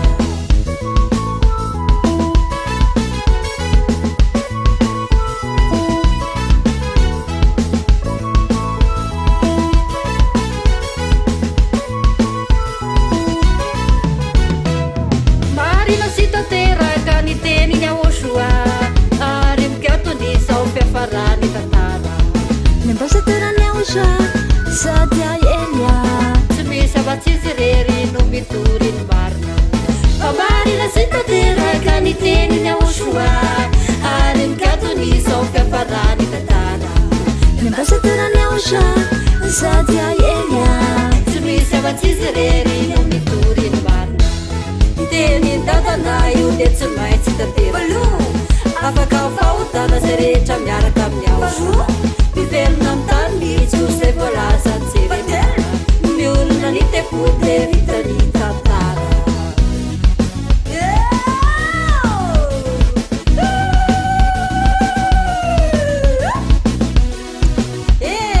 Vita ny tantara Fa awarinao ianao itady vatsiai Fa vita ny tantara fanjaka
dans son dernier millénaire avant que le royaume de Yahushua ne prenne place. Et tous les êtres humains n'ont aucune idée à quoi ils vont bientôt faire face. Puces électroniques, projet Arf et Bluebeam, rien de cela n'est fiction. OVNI, clonage, abduction par aliens, ce n'est pas une machination. Vous les PA, allez porter vos armes vers le Créateur. Rien n'empêchera tout cela. Les paroles de Yahweh sont éternelles. L'ambassadeur de Yahushua et Shadia Elia va prophétiser que le temple de Jérusalem sera reconstruit. À partir de là, le monde sera condamné. Ne nie pas l'évidence, l'histoire est terminée.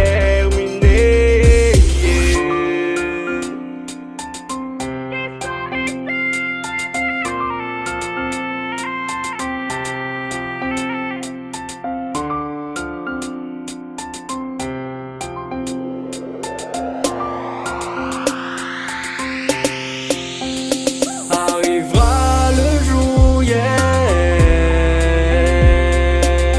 vous chercherez l'ambassadeur de Yahushua, Shadia Elia. Pourtant, vous ne retrouverez plus jamais. Le chaos gagnera ce monde, la bête dominera toutes les âmes, les enfants, les hommes et les femmes. Seuls ceux qui ont l'esprit de Yahushua et qui tiennent bon hériteront des cieux avec Yahushua. L'ambassadeur de Yahushua et Shadia Elia va prophétiser que le temple de Jérusalem sera reconstruit. À partir de là, le monde sera condamné. Ne nie pas l'évidence, l'histoire est terminée. L'ambassadeur de Yahushua et Shadia Elia va prophétiser que le temple de Jérusalem sera reconstruit. À partir de là, le monde sera condamné. Ne nie pas l'évidence, l'histoire est terminée. Dans son dernier millénaire avant que le royaume de Yahushua ne prenne place. Et tous les êtres humains n'ont aucune idée à quoi ils vont bientôt faire face.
Casa mire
eto lay fahazavana nianarany ao asomana fambahotana sy takona velona fahefahita ry malagasy mpiray fireneno mandeha ifanapifanoansika anaparitaky zany apita anary fotoana sy nisina lala fa ny javatsavaka anatiny aizina azavaketriny lalaky zorana fa efa miposaky zao lay mazava ka falsay tena faly fahinana le fazavana nianarany eo soae manavaka mifahotana falsay ka manasa itabaka sy namana anenara-pamonjeny zay izava eo soa ka falsay tena faly fahinana le fazavana nianarany eo soae manavaka mifahotana falsay ka manasa itabaka sy namana anenara-pamonjena zay izava eo soa.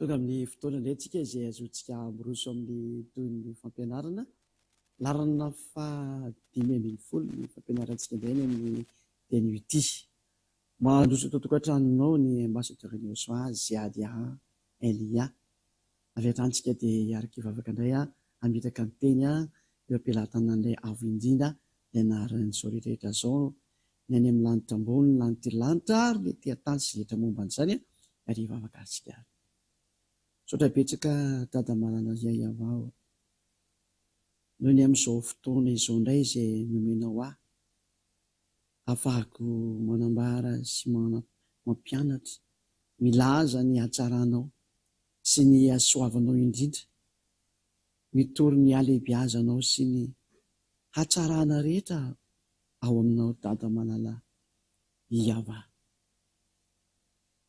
taio ty teny ity hitondra soa ny rehetra miaina indray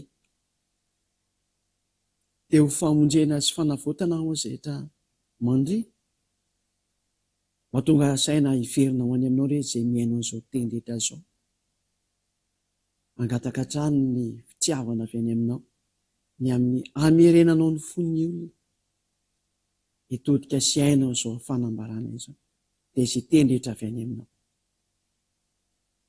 sorabetsaka dada malala iay avao amin'ny anaranao Jehosoa nanaovana ny vavaka sy ny teny rehetra. Halleluja, amen. Amerina miaravantsika rehetra ny tena koa ny ambassadeur-ny Jehosoa Ziadia Elia.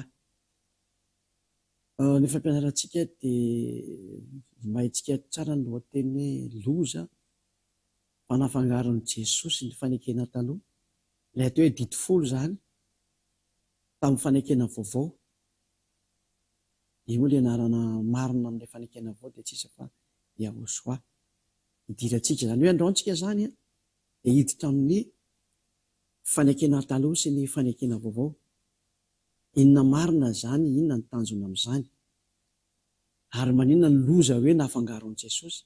Nafangarony mihitsy ka satria ilay Jesosy io mihitsy ilay Jesosy no nampidiriny zareo tao anatin'io dity folo io. Ka izay ilay zava-doza amina tamo tondra n'izao problème manapotika n'ity taninareo ity, dia tena tsy afaka eo mihitsy nareo hatramin'ny farany. Fa fanamarena kely aloha ho anao izay resy lahatra rehefa neno ity fampianarana ity. Efa dio ny mangala-tahaka fa tena fady indrindra zany. Tena tsy afaka ianao raha vao mangala-tahaka. Fa dio ny mangala-tahaka zany. Fa rehefa resy lahatra ianao dia endany ianao misohatra anarana mibatisa. Ataova mibatisa anao. Fa tena ratsy be zany hoe alainao tahaka ilay fampianarana. Satria ianao dia tsy maintsy mitafy an'i Jesosy na Jesosy hatramin'ny farany. Ny batisa mantsy dia nahazoana fitafiana izy dia mipetraka any amin'ny hoditra anao iny, any amin'ny vatanao any, any amin'ny fananao any. Galatiana 3:27. Galatiana 3:27 tsiny fa somary mikoakoaka kely am'ilay mangatsika be dia mafana tampoka mpivaovan'ny toetrandro. Tsy mampanino zany satria ny tenin'Andriamanitra tsy mikoaka fa ny vatana no mikoaka noho ny amin'ny mahavatana ny vatana fa teny mandeha foana. Galatiana 3:27 na izy tsika natao batisa tao amin'ny raha atao amin'ny Yehosoa zao dia atao amin'ny Yehosoa zany, raha atao amin'ny Jesosy ianao ary ankiliny ary dia ao amin'ny Jesosy zany dia mitafy an'ny izay nanaovana batisa anao. Mitafy an'i Yehosoa zany ilay atao amin'ny Yehosoa dia mitafy an'i Jesosy eo amin'ny Jesosy zany. Ka raha nafantaranao fa tsy izy Jesosy ary resy lahatra anao fa tena mpianatra diso anao izy dia tadidio efa natao batisa tao aminy ianao dia miraikitra aminao ny anarany iny, ny vatany Jesosy mihitsy miraikitra aminao io. Ka ianao zany mamitaka ny tenanao raha angala tahaka an'ity fampianarana ity satria ilay batisa anao dia mampiraikitra anao amin'ny Jesosy eo foana. Izany hoe tsy mety miala aminao io Jesosy io fa miara-maty aminao io, ary rehefa maty ianao dia makany amiely miaraka aminy satria izy mihitsy ny nampanota anao. Noho izany ny fahendrena rehefa resy lahatra ny fampianarana ianao dia manao batisa ty amin'ny Yehosoa miaraka amin'izy ady Elia ity miresaka aminao ity. Sady misy mahita anana ireo no mandre anana reo mandeha an'izao tontolo izao dia manatonana reo misohatra anarana amin'ny batisa mba hamonoana mihitsy ny an'io Jesosy na Jesoa efa miraikitra amin'ny vatana anao io. Fa tsy afaka eo mihitsy io raha tsy atao batisa ianao ary miara-maty amin'io ianao dia any amin'ny elo ny dika azy satria Andriamanitra tsy isy mpiara-miasa amin'ny devoly satana io Jesosy mampanota anao hatramin'izay. Dia ity amin'izay anisan'ny loza be mahatsiravana nataony nafangarony amin'izay ny dity folo ilay lalàna nomena Mosè zany sy zanak'Israely tamin'ny ilay fanekena vaovao izay fantatsika no ny anaran'ilay tena zanaky ny avo indrindra niantona teo amin'ny azy fijaliana ka ny vonoana ilay tena anarany dia Yehosoa. Fa ilay tsy izy kosa ny hafa ny anarany dia eo taonao Jesosy tsy izy sady mpandainy ny mpamitaka ary tsy niantona teo amin'ny azy fijaliana zany, tsy nisy raha ninona lasaka akory na indray mandeha ary fa raha tena nandatsaka ny rany rehefa tokony tsy nanota intsony ary afaka tamin'ny fahotana. Izay le teny efa naverimbe foana ilay hoe aza manota intsony. Ka raha aza manota intsony zany efa ianao mbola mpanota dia midika zany fa tsy miaraka aminy nge ianao mba tonga saina ilay mba ampiasao amin'izay ilay saina mba hijeriny marina amin'izay fa aza dia atao mirehefarehefa tsony fa tsy mety zany. Na ho ary inarany tanjony na n'ilay fanekena taloha na ny fanekena dity folo ino mantsy ilay taloha iny. Ny tanjony fanekena zany dia miara-manolotra indray tsy hoe manao sarosarotsika. Ny tanjony fanekena anankiray, ny tanjony io fiarahana amin'Andriamanitra io dia ianao tsy hanota. Satria izy milaza fa izy tsy mihaino mpanota, izay no nandroana ny devoly tany amin'ny lanitra tany tsy mihaino mpanota io Andriamanitra Abrahama io ka dia adalanao izay mbola te ho mpanota zany. Ka ny tanjony io Andriamanitra io zany rehefa nanome an'ireto fanekena reto izy na ny dity folo zany tamin'ny andro voalohany tamin'ny fiarahana voalohany tamin'ny zanak'Israely dia mba tonga ny zanak'Israely ho lasa tsy manota intsony satria rehefa mpanota dia tsy mahita anazy ary tsy miaraka aminy zany. Isaia 59:2 Isaia 59:2 eto ny tanany avatsy foy fa mahavonjy ary ny sofiny tsy lali-dalovana fahamary fa ny helokareo ny hevitra mampisaraka anareo amin'Andriamanitra nareo ary ny fahotanareo no mampiafina ny tavany aminareo ka dia tsy mihaino izy. Raha izany teny Isaia 59:2 mapetraka kely teknisianina ny teny rehefa miteny ohatran'ireny fa tsy atao ela be vao metaka anazy nareo izay mba hitan'ny olona reny atokosendiny ireny zany. Io zany dia milaza mihitsy fa tsy mihaino mpanota io Andriamanitra io. Jaona 9:31 Jaona 9:31 fantatsika fa Andriamanitra tsy mihaino mpanota, tsy misy Andriamanitra mihaino mpanota zany mihitsy zany. Ary amafisina ao amin'ny Jaona voalohany toko 7:5 Jaona voalohany 3:5-6 fantatsika fa izy no naseho anaisitra ny ota ary tsy mba misy ota ao aminy fa izay rehetra mpanota dia sady tsy mahita anazy no sady tsy malana azy. Izany ilay voalaza ny teny zany zay. Ka rehefa mpanota zany dia tsy nahita anazy tsy malana azy ary mbola napetrany eo amin'ny Jaona voalohany toko 7:5 Jaona voalohany 3:8 fa izay rehetra mpanota dia avy any amin'ny devoly. Izay rehetra manota dia avy any amin'ny devoly satria ny devoly mpanota hatramin'ny voalohany. Ka tsy mihaino an'ilay mpanota mihitsy io Andriamanitra io ka mazava zany fa matoy izy zany manome teny anao dia mba hatonga anao tsy mpanota. Ary zany ilazako hoe ny ahafantarana an'io Andriamanitra Abrahama io amin'ny anarana be dia be fa navoakanareo olombelona ty mantsy avy any aminareo mpanotana io anarana voakanareo e. Tsy misy Andriamanitra marina voaka ny vavanareo zany. Fa ny Andriamanitra Abrahama tena marina dia ilay mahatonga ny olona tsy manota ny tanjona ny anarana dia navoaka ny tsy mpanota avy any aminy. Elia zany Ziadia Elia, ary izay niaraka tamin'ny Ziadia Elia dia Elia dia tsy nanota intsony. Zany no porofo fa tena amin'ny alalan'ny vavan'ny Ziadia Elia ny voazany Andriamanitra marina izany, fa tsy avy any aminareo mpanotareo mihitsy. Ary Ziadia Elia namoaka ilay anarana marina Iava, izay mahatonga ny olona tsy manota intsony rehefa tafaraka amin'izany Andriamanitra marina izany, asa tsy manota intsony. Eto moa za dia efa anindry mafy ihany rehefa kelikely ao amin'ilay hoe io Andriamanitra io tsy maintsy tsy azo tonoina ny anarany. Noho izany dia aza manontony ny anaran'io Andriamanitra io. Ny mpanota tsy mahazo nono ny anarany, izay dia marina mihitsy izay. Fa vanampanota ve ivoany anaran'io Andriamanitra masina sy marina io, tsy mahazo avoaka ny vavanareo zany. Fa raha Elia kosa ny tena mahavita mamoaka an'ilay anarana ary afaka miantso ilay anarana. Ao anatin'ny bokinareo ireo hoe fa izay miantso anaran'ny Ava no vonjena nge, nga tsy anatin'ny bokinareo zany. Ndao afaka tsika aloha izay teknisiana, ndao tsika aloha jery an'izay teny izay izay miantso anaran'ny Ava no vonjena. Somary jery kely an'izay tsika aloha. Izao misy an'iny.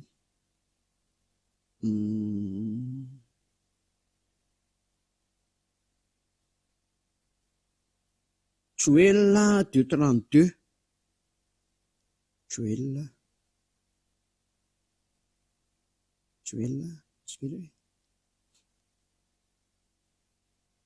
Amaniko an'ilay olona miteny tsy azo atsony anaran'io Andriamanitra io, nareo mpanotako. Dia fotsiny valina. Fa ny tsy mpanota tena mahazo miantso mihitsy. Amosa 3, Joël 3 ohatra ny amin'ny teny gasy.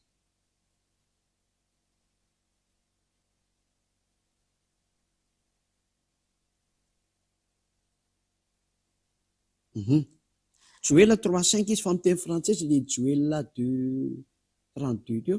Fa amin'ny teny frantsesy Joël 3:5 zany. Joël 3:5. Ary nazovo ny antso ny anaran'ny Ava dia ho afa mandositra izy. Azo atao tsara mihitsy ny miantso ny anarany, fa tsy ny mpanota ny afaka hiantso anazy, fa ny olona izay tena miaraka amin'ny sy tia anazy dia afaka miantso azy tsara mihitsy. Fa ny dikan'ilay teny arika hatramin'ny 10 hoe aza manontonona foana anaran'Andriamanitra anao, dia tsy tokony ho tontonono fahatany ilay anarana ny tiana tenenina amin'izany. Hoe any amin'ny boîte de nuit ianao ny antsoantso an'io anarana io, na arika hatramin'ny fimamonao arika hatramin'ny arika hatramin'ny filazany ireny. Barany amin'ny bary anao ny andeha antsoantso anarany, tsy mety inge izany e. Ny fanaovanao an'ilay balinanao ary ianao ny antsoantso ny anaran'Andriamanitra io, tsy fanao izany. Izay ny voalaza hoe aza manontonom-po ny anaran'ny Andriamanitra anao, fa tsy miteny mihitsy hoe tsy azo atsony io anarana io. Ajereo nanaovan'ilay devoly anareo rehetra hoe tsy azo atsony io anarana io, dia amin'izay nareo tsy vonjena. Nefa dia hoe izay miantso anaran'ny Ava no vonjena, dia afa mandositra. Afamonjena inge ny dikan'izany e. Fa nataony devoly tsy afaka hiantson'ilay anarana nareo satria mpanota devoly mety tena nataony fahitao. Tafasaraka tanteraka tamin'ilay Andriamanitra Abrahama. Satria izany dia porofo menanareo fa tena manonao foana inge nareo mpanota rehetra. Ary aza mihaino ny tenin'ireo mpitondra fihavaana mpanotareo sady mampanotanao, na Jios io, na Cohen io, na inona io, mpanotareo. Izay mihaino mpanota dia mpanota oatra anazy. Na inona anarana mety omenanao, anarana avy any amin'ny demony io na voakany io. Ary anarana mampanotanao, fa ny anarana tsy mampanota ary mitondra olona tsy hotentsony dia izay efa nitonoko taminao izay. Avy any amin'ilay tsy mpanota, avy any amin'ny lantilanty aza ny anarana zany. Iaiava no anarana. Izay ilay mpamorona ary Yahosoa ilay nirahany. Izay ilay zanany izay. Ao tsika hiditra amin'izay ilay resaka voatoaty-resaka tsika hoe tsy mihaino mpanota marina izy dia ndao keo jereva tsika amin'izay rehetra moa izany izy teo. Voilà dia tsika piterina amin'izay izay teknisiana. Tanjon'Andriamanitra zany dia lasa tsy mpanota zany. Zany hoe tanjona zany dia tsipitsipika anie zany hoe lasa tsy mpanota. Objectif zany dia izay tsy mpanota. noho ny amin'ireo tenin'Andriamanitra efa vita anareo teo zany. De tao anatin'izany tanjony lasa tsy mpanota izany, tsy mpanota somary kelikely moa zany le tableau de soerahantsika miafiafy eny e. De nanomen'le didi folo amin'izay, zay ny antony nanomezana didi folo mba tonga le olona mba ho tsara zany fa tsy tena ho tsara moa zany io zany le didi folo io de 10 nomena ny zanak'Israely ny didi folo zany. Io ny atao hoe fanekena voalohany na fanekena taloha, FV zany fanekena voalohany na fanekena taloha, FT. Io zany atao hoe fanekena nomena ny zanak'Israely. Io lay voalaza tao amin'ny Exodosy petrakatsika daholo izy zany de sady mandray antsoratra hoe Exodosy petraka eto ny toko sy ny dininy Exodosy 19 3 4-5. Io Exodosy 19 3 4-5 io zany no milaza fa natokana ho an'ny zanak'Israely izy io. Exodosy 19 3 4-5 natokana ho an'ny zanak'Israely izy io. Ary namafisina ao amin'ny Salamo 147 19 20 de soratako eto ihany koa zany. Salamo 147 19 de 20. Io zany de manamafy fa natokana ho an'ny zanak'Israely mihitsy izy io. Laza miteny amin'ny Ekôpy izy ary didiny sifitsipiny tamin'ny Israely. Tsy nanao toy izany tamin'izay firena hafa izy ary ny fitsipiny tsy mahafantatr'ireo. Zany hoe tena natokana ho an'ny zanak'Israely irery ihany io lalàna io zany. Mazava be mihitsy izay teny izay hoe ambarao amin'ny zanak'Israely sy amin'ny taranak'i Jakôba ty teny ty. Zany hoe rehefa taranak'Israel zany na taranak'i Jakôba ary zanak'Israel ka Israel moa tsy izy fa Jakôba ihany. De reo ihany no mahazo mitandrina an'io. Reo ihany no mahazo mitandrina an'io zany araka an'izay voalaza teo izay ndrasy angamba ty amboary kely reglina malaka maty le izy zany. De manjary lasa sairana mamerimberina ny écran. Daso aloha.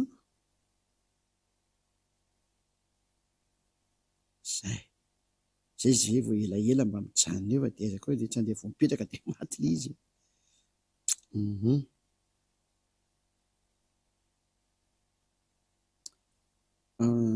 Aiza moa zany? Aiza misy friglena an'ity hoe atoatony hoe tsy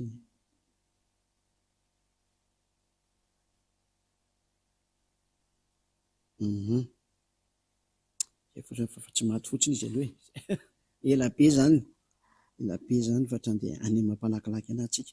De eto zany tsika de mahita hoe natokana ho an'ny zanak'Israely ary ao amin'ny tany Kanana rery ihany ny azo tandremana. Izay zany ny kaliten'io fanekena didi folo io. Na fanekena voalohany fanekena voalohany zany aleo ataontsika hoe F de misy mamaky eo vovô FV1 fanekena voalohany zany na fanekena taloha na fanekena didi folo zany F10 zany tao filazana azy zany fanekena didi folo zay natokana ho an'ny zanak'Israely de rehefa avy eo indray tsika toy izy antsika any le teny dia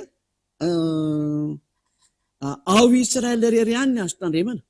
Zany ty fanekena ty ao Israel ihany izy io ny azo tandremana. Deutéronomia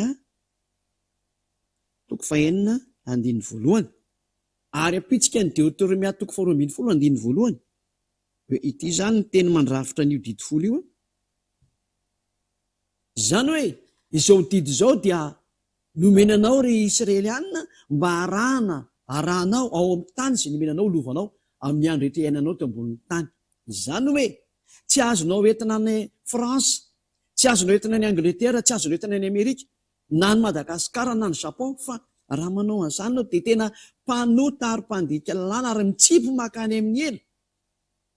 Mihitsy ny lalàna izay tsy azonao tao zany miditra ao anatin'io.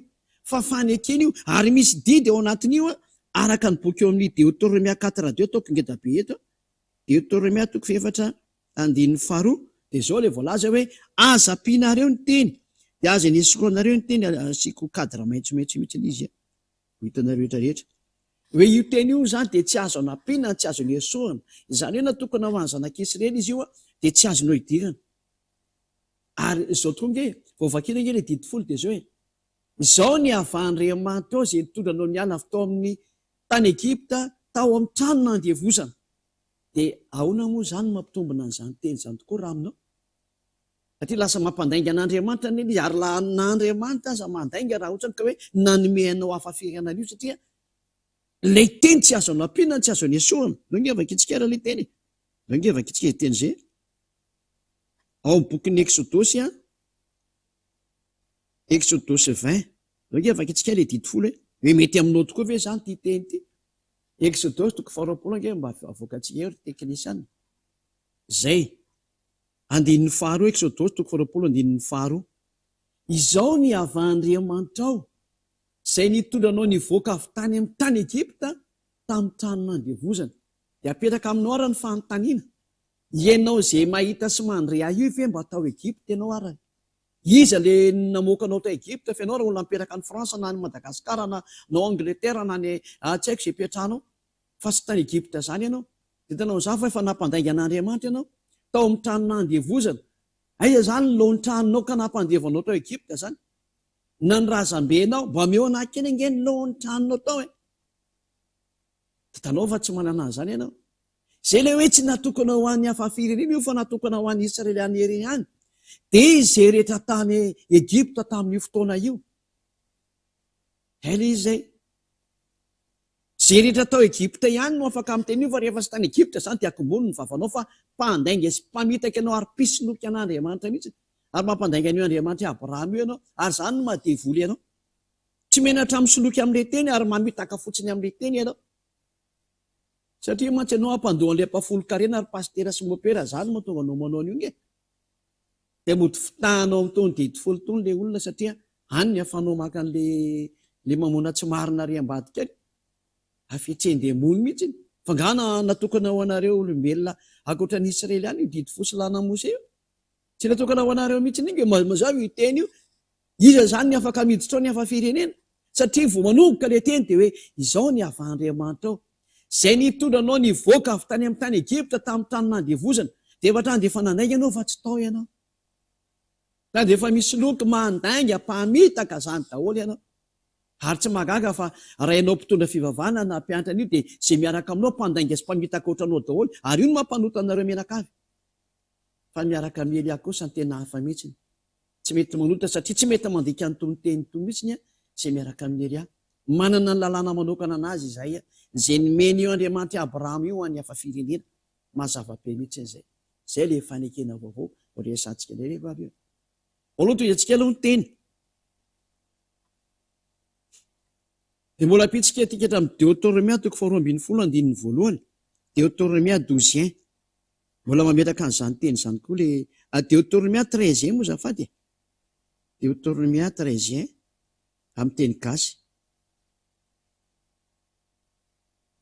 hoe aza nampianareo nge io teny io dia aza niesoanareo io teny io zany hoe namafitsy ny losany ty teny ty hoe tsy azo nampiana ary tsy azo niesoana zany hoe ity didy sy lalàna nomena ny Israeliana ty dia tsy azo nareo anampiana tsy azo aniesoana rehefa eo any zanak'Israely dia any zanak'Israely ho any tanàna Jakôba dia ho any tanàna Jakôba ary ao Israely rery ihany ny azo tandremana tsy azo noentina eny amin'ny toeran-kafa nandika an'izany rehefa nandika an'izany ianao devoly satria tsy azo anampiana io ary tsy azo aniesoana lalàna tena napetraka nandatsahana ranomby ary ity fanekena ity dia vita mafy satria nandatsahana ranomby le izy dia soratantsika eto zany ilay boky eo amin'ny Exodosy toko 420 nonge avaka itsika izay teny zay fa nandatsahana ranomby izy io rehefa vita zany fampahafantarana zany tamin'ny olona zany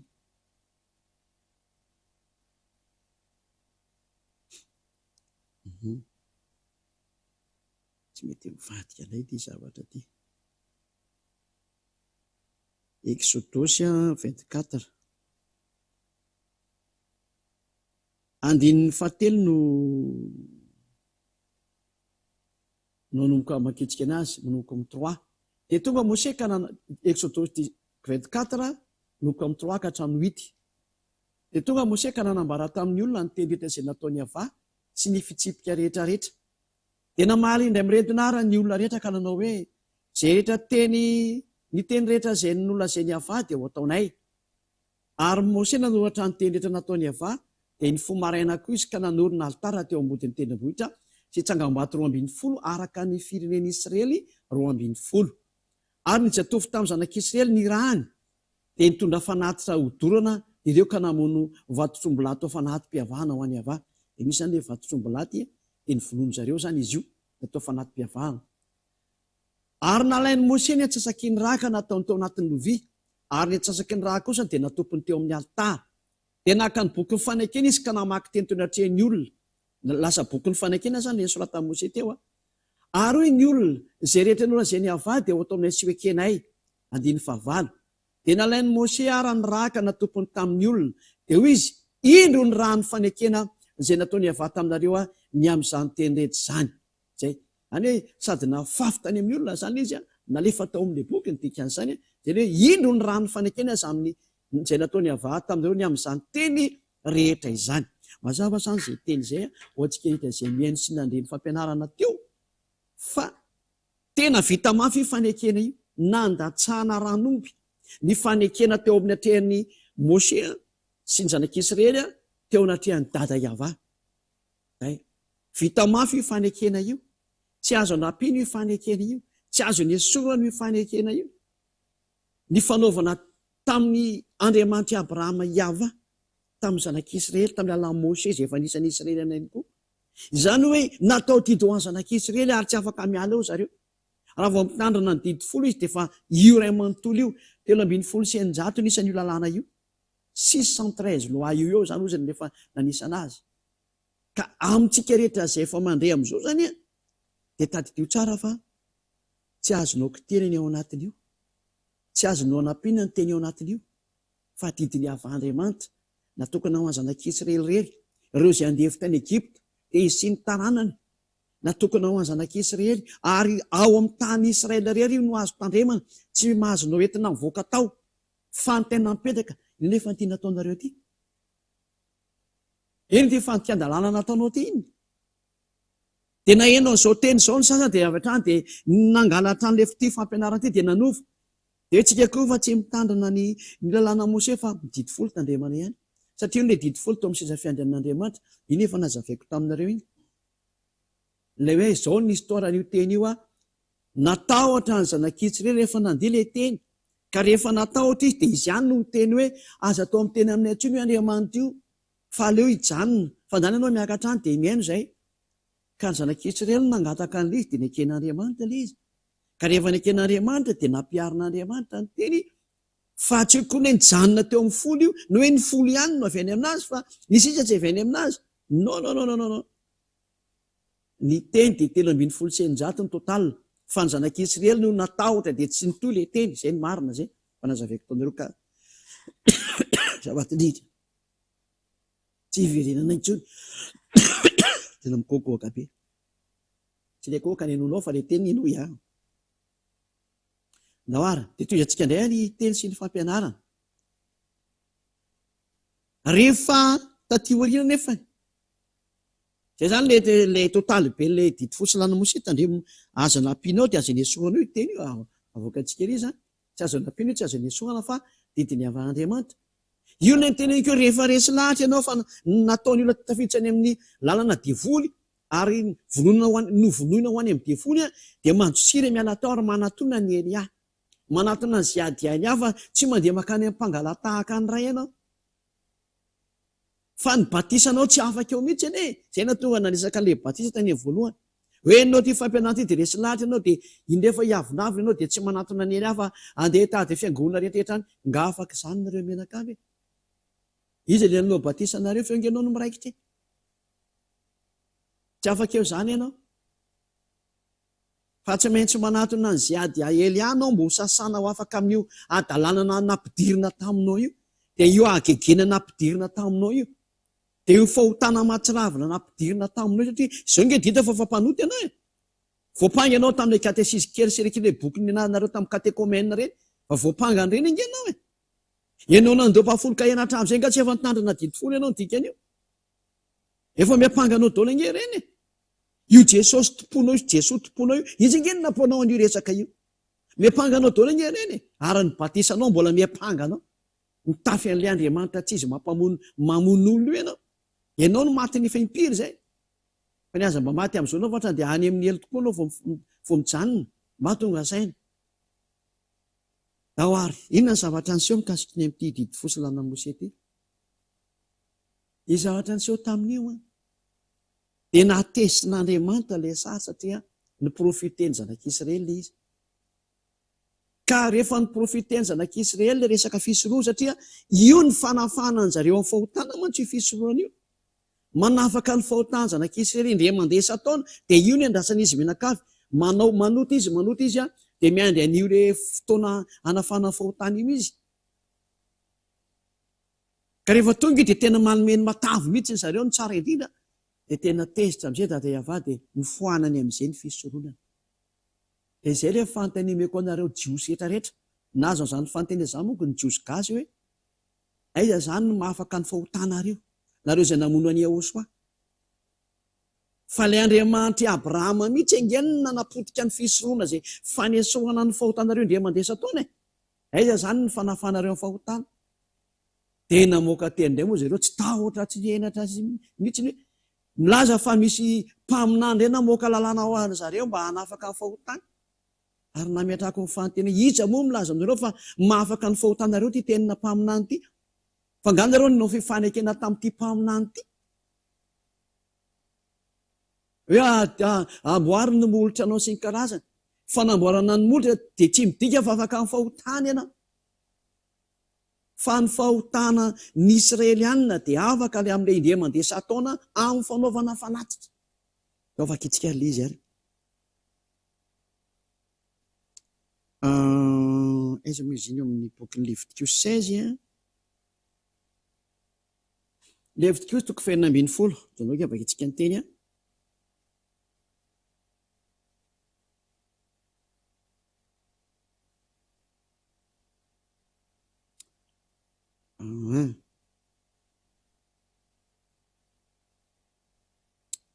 Léviticus 16 ke moa 17 hitako trany gaga be Léviticus 16 andininy 3 manoko amin'ny 3 dia hatramin'ny 5 angamana na 7 dia zantsika dia misaoty amin'izay tsika ary izao no entiny Arona raha miditra ao amin'ny fitoerana masina izy vatotrombola iray atao fanatitra ny ota sy ondrilahy iray atao fanatitra dorana io zany hoe vatotrombola sy ondrilahy atao fanatitra ny ota ary ondrilahy iray atao fanatitra dorana dia akanjo lava masina rongony fotsy no iakanjony ary kalsona rongony fotsy no ataony manolokoditra dia fehikibo rongony fotsy no ifehezany ary amama rongony fotsy no isatroany fitafiana masina ireo ka andro amin'ny rano izy vao iakanjo azy dia ny fiangonana ny zanak'Israely koa andiny fasivy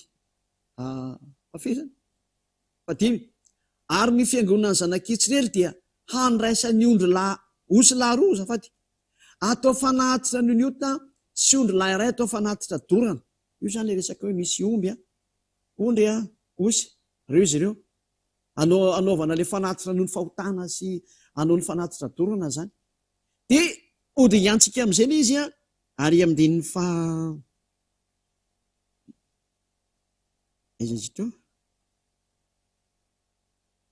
andininy fatelopolo ny vaketsika hatramin'ny 34 indray 30-34 zany fa amin'izany an'izany nanaovana fanavotana ho anareo hanadiovana anareo ka adio afaka amin'ny fahotanareo rehetra eo natreny avanareo ito zany le fanafahana le fahotana ho any zareo ho tenandry fitsarana ho anareo zany ka hampahorony tenanareo nareo ho lalàna mandrakizay zany ary ny mpisorona zay hosorana sy atokana ho mpisorona isolony rainy dia anao fanavotana ihany koa zany dia hitafy ny fitafiana rongony fotsy izy dia ny fitafiana masina dia anao fanavotana ho an'ny firenena ho an'ny fitoerana masina izy sy ho an'ny tranonay fiaonana sy ny altara sy ny mpisorona ary ny olona rehetra ny fiangonana ho lalàna mandrakizay ho anareo zany hanaovana fanavotana ho an'ny zanak'Israely indray mandeha isataona ahafahany amin'ny fahotana rehetra. Tsy misy lalàna mihitsy ho amin'ny fanafana ny fahotana ho any zanak'Israely ho an'ny mpitandrina didifolo, tsy ndriko tsara, ho an'ny mpitandrina didifolo rehetrarehetra. Tsy misy fanafana ny fahotana nomeny io Andriamanitra Abrahama io, afa-tsy resaka fisoroana io araka ny Levitika 16. Fanafana ny fahotana zareo indray mandeha isataona, tsy tany amin'ny Mose, any amin'ny Amosa zany, na tany amin'ny Joela zany, tsy afaka namoaka an'izany reo mpaminany reo. Le azaka zany reto mitomany Hebreo, mitomany judaisme, Joda reto zany. Fa ny fanafana nareo amin'ny fahotanareo dia io fanatitra io. Ary io le nataonareo mantsy io nataony jiosy tany alohanareo dia manao ny tsy mety ry zareo dia miandry an'io fotoana io fotsy izy dia ho afaka amin'ny fahotana. Tena ratsy saina. Teo indrindra natonga ny dada Iavatezitra ka tsy nankasitraka intsony ny fanatitra, ary tena ny foanany amin'izay io fanatitra io, ary mazava fa ninana foana voalohany ny didifolo sy lana Mose izay vita mafy dia io Andriamanitra Abrahama ihany. Izy ihany nanafoana an'io, ary natao ofisialina teo amin'ny azy fijaliana izy tamin'ny alanan'ilay zanany izay ny rano hoe teo fa miditra amin'izay ny fanaikena vaovao. Ady vita koa moa ny lanan'ilay didifolo ny dikan'izay. Zay fakitsika ary ny teny milaza ny amin'izany rehetra zany hoe tena foana ny dada Iava mihitsy n'ilay izy satria leo be an'ilay teny izy. Dia ny foandaontsika reo amaky toko sy andiny aloha ikariko an'ilay toko sy andiny menonareo za. Aiza daholo ilay toko sy andiny menonareo amin'izany a. Dia vakitsika ao amin'ny bokin'ny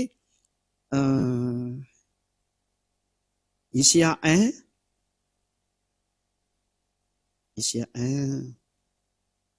11 ka hatramin'ny 13. Ino arany atezerany dada Iava. Ataoko inona ny zavatra betsaka volonareo fanatitra ho Iava. Efa tovoka ny ondrilahy. Efa tovoka ny ondrilahy atao fanatitra dorana sy ny saborany zanak'omby mifaho. Ary tsy sitrako ny rano vatotrombylahy sy ny an'ny zanak'ondry ary ny an'ny osilahy. Tena tsy mety aminah intsony ireo. Dao vakitsika ny 12. Raha avy miseho anatrehako ianareo, iza moa no nitady anareo nitsikitsaka ny kianjako? Aza mitondra fanatim-pony intsony. 12 io. Fofona fahavetavetana amiko zany. Eto izy atsika. Ny voaloham-bolana sy ny sabata ary ny fiatsom-piangonana, tsy zakako ny fivoriana masinareo paratsina. Ny voaloham-bolanareo sy ny fotoam-pivavahanareo dia fa halina ny fanahiko. Mavesatra amiko zany ka sasatra mitondra azy. Efa tsy mety amiko tsotra ny fivavahanareo. Eto zany tsy dia mety misy leo mihitsy ny Andriamanitra Abrahama io. Tsy mila intsony an'ilay fanaovanareo ny fanatitra io, leo be an'io za. Tsy laiko intsony io. Nozoniny amin'izay moa taty oriana zany hitantsika nanaovany anazy. Ozona amin'izay no latsaka zany ho izay mbola manao an'io. Novaka itsika aloha toy ilay teny hoe izay antsika daholo ny teny avy any amin'ny dada Iava milaza ny atezehany ny amin'izay rehetra mbola manao an'izany sary zany. Vakitsika ao amin'ny Jeremia 6:20. Jeremia 6:20. Karotsika kely izay teny izay Jeremia 6:20. Aiza ilay izy ao?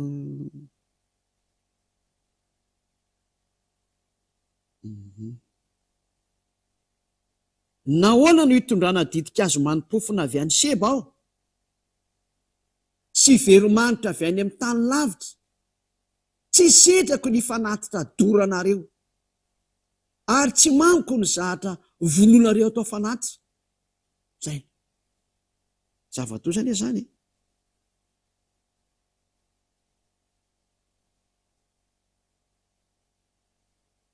Oke vakitsika ny toy. Koa izao ny lazainy avy mbola tezerana io. Indro asehoko fanafotoana eo amin'ny firenena ity, amin'ity firenena ity. Ka dia samy ho tafotoana amin'izany ny ray mba amin'ny zanany. Ho fatin'ny olona mba amin'ny namany. Tena atezerana. Izao ny lazainy avy. Indro misy firenena avy any amin'ny tany avaratra, dia firenena lehibe izay mitsangana avy any amin'ny faran'ny tany. tsy pika sy lefa no entiny lehibe sady tsy mamindra fo izy ny feony de mirondrono toy ny ranomasina sady mitaingitsovaly izy ary vohomana taka ny lehilahy ho amin'ny ady hamelezana anao ry izy io na zanaka vavy tena tonga hatrany amin'ny fanampotena nisy riana mihitsy ny atezerany dada iava tsy mety amiko tsoa ny fanatitrinareo leo be ho anio a mazava zany fa ilay lalàna le fanafana ny fahotana mihitsy ny ty kapohany dada iava ty tena ny tapahany tsy mety aminahitsony io ka rehefa tsy azo atao tsony iny dikazany iny mpanota mandrak'izay nge nareo mpitandrina didy folany de io am'izay le tsy tahotra tsiny nalainareo jesosy tena tsofokanareo amin'ny plasy io tena nefa voavy nampianariko anao hoe tsy azo nampinana tsy azo niesorana iza nampanaonao an'izany fihetsika zany gatsy ny vakenao ny Galatiana 3:15 hoe ny fanekena rehefa vita mafy de tsy fanao no manatsoka na manampy an'izany. Galatiana 3:15 ny fanekena rehefa vita mafy de tsy fanao no manatsoka na manampy izany.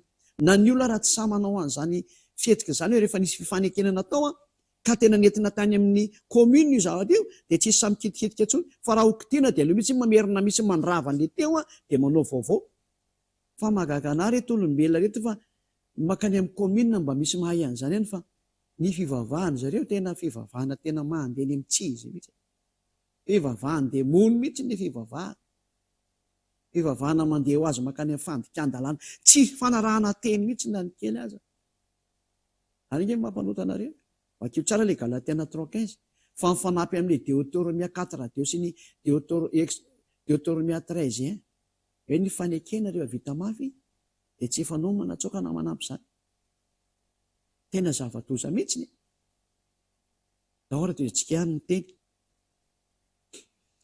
anamafisana an'le hoe manina moa de hoe tena tsy mety amin'ny dada iavatsony le fisoronana Isias 66:3 Isias 66:3 no jerevantsika indray iza moa misy an'izany Isaia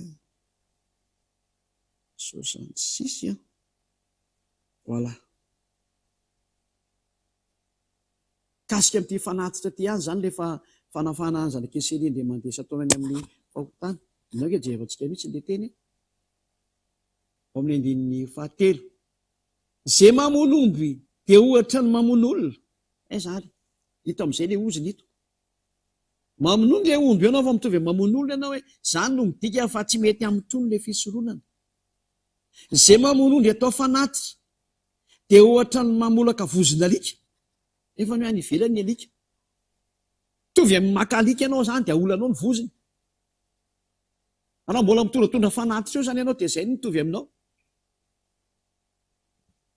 izay manatitra fanatitra hoanina de ohatra ny manatitra rakisoa nefa ny ainkisoa zavatra tena tsy fanao amin'ny didy folo sy lanamosi fa mitovy amin'ny manatitra rakisoa nao raha mbola mitondra fanatitra hoanina eo zavatoza mihitsy ny ty ary zay mandoro didikazo manimpofony ny fanatim-patserovana de ohatra misaotra ny sampy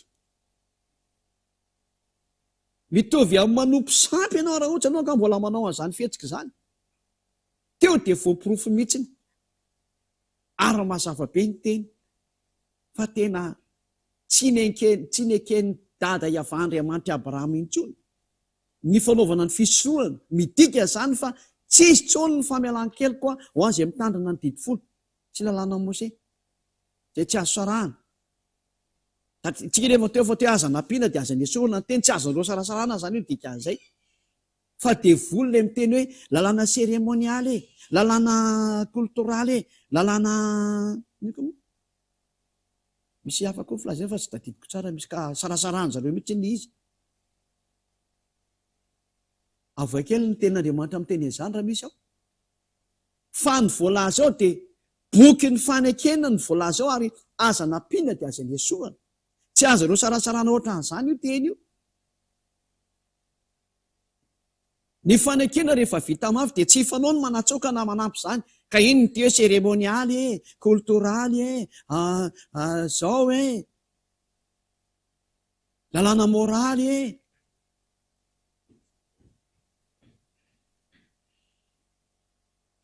raha tena tsy mety mihitsy ny zany sady tsy mety ny tsy fanao ny tsy azo atao voarara ny lalàna ary ny mpandika lalàna mihitsy ny dia ny devoly no manasarasaraka ny ohatran'izany devoly reny satria rehefa ny teny izy aiza ny teny nazan'izany fa tsy misy an'izany ange ny teny ao hoe contran'izany ara ny teny ao hoe nisy an'izany hoe lalàna cultural lalàna cérémonial lalàna moral lalàna an'izao hoe avara ny tenin'Andriamanitra amin'ny teny an'izany dia sady tsy mahita fa manao bodongerina mamaly fotsiny zany no mahadevoly ny devoly zany mpamoron-dainga nefa antaina amin'izay hoe misy tsy mahay ny akoriny izy satria dia hitantsika tsara ao amin'ny boky ny mpanjaka voalohany mpanjaka voalohany toko 27 fa anaty boky rainga izy io izy misy an'izay mpanjaka voalohany izay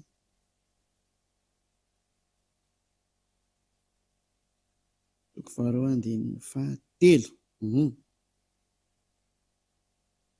mpanjaka voalohany toko 27 tena nisorata Mosety ary tandremo izay asainy avahandriamanitra ho tandremana andehananao amin'ny lalany hitandremanao ny lalany dia ny didiny sy ny fitsipiny ary ny teny vavolombelona io zany le didifolo io miaraka amin'ny lalàna sy ny fitsipika izy io araka ny voasohatra ao amin'ny lalàn'ny Mose mba hataonao lavorary avokoa zay rehetra hataonao zay rehetra alehanao fa zava-be zany fa ao anaty boky iray daholo ny teny rehetrarehetra na didifolo na lalàn'ny Mose na didy sy ny fitsipika rehetra ao anatin'io boky Mose io ary io nandatsahana ranomby ilay natao hoe aza nampina ary aza nisoa tsy misy zany lalàna moraly zany ao ny hoe lalàna cérémonialy ao na lalàna ny cultoraly ao devoly daholo no teny an'izany fa tsy misy an'izany akory natao ny lalàna Mose io tsy azo sarahana mihitsy ny didifolo io amin'ny lalàna Mose fa devoly zay nanao an'izany ary amin'ilay teny sasany hoe any an-danitra ny didifolo io nge tena any an-danitra mihitsy ny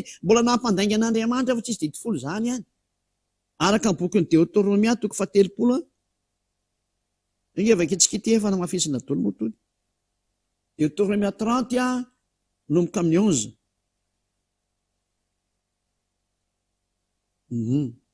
Deutéronomia 30 11 ka hatramin'ny 12 somadila tsy kely aloha ty fa ilaina le izy zany hanapitena le toetsaina nanovanova nyty didy dada iava ty hoe sarasarahany zareo ohatran'izany azany fa hoe hatra ny an-danitra io nainga andemony zany dia voalo ny teny tamin'ny vavan'izay olona ny teny an'izany fa tsy misy didifolo any an-danitra zany Deutéronomia 30:11 teny 12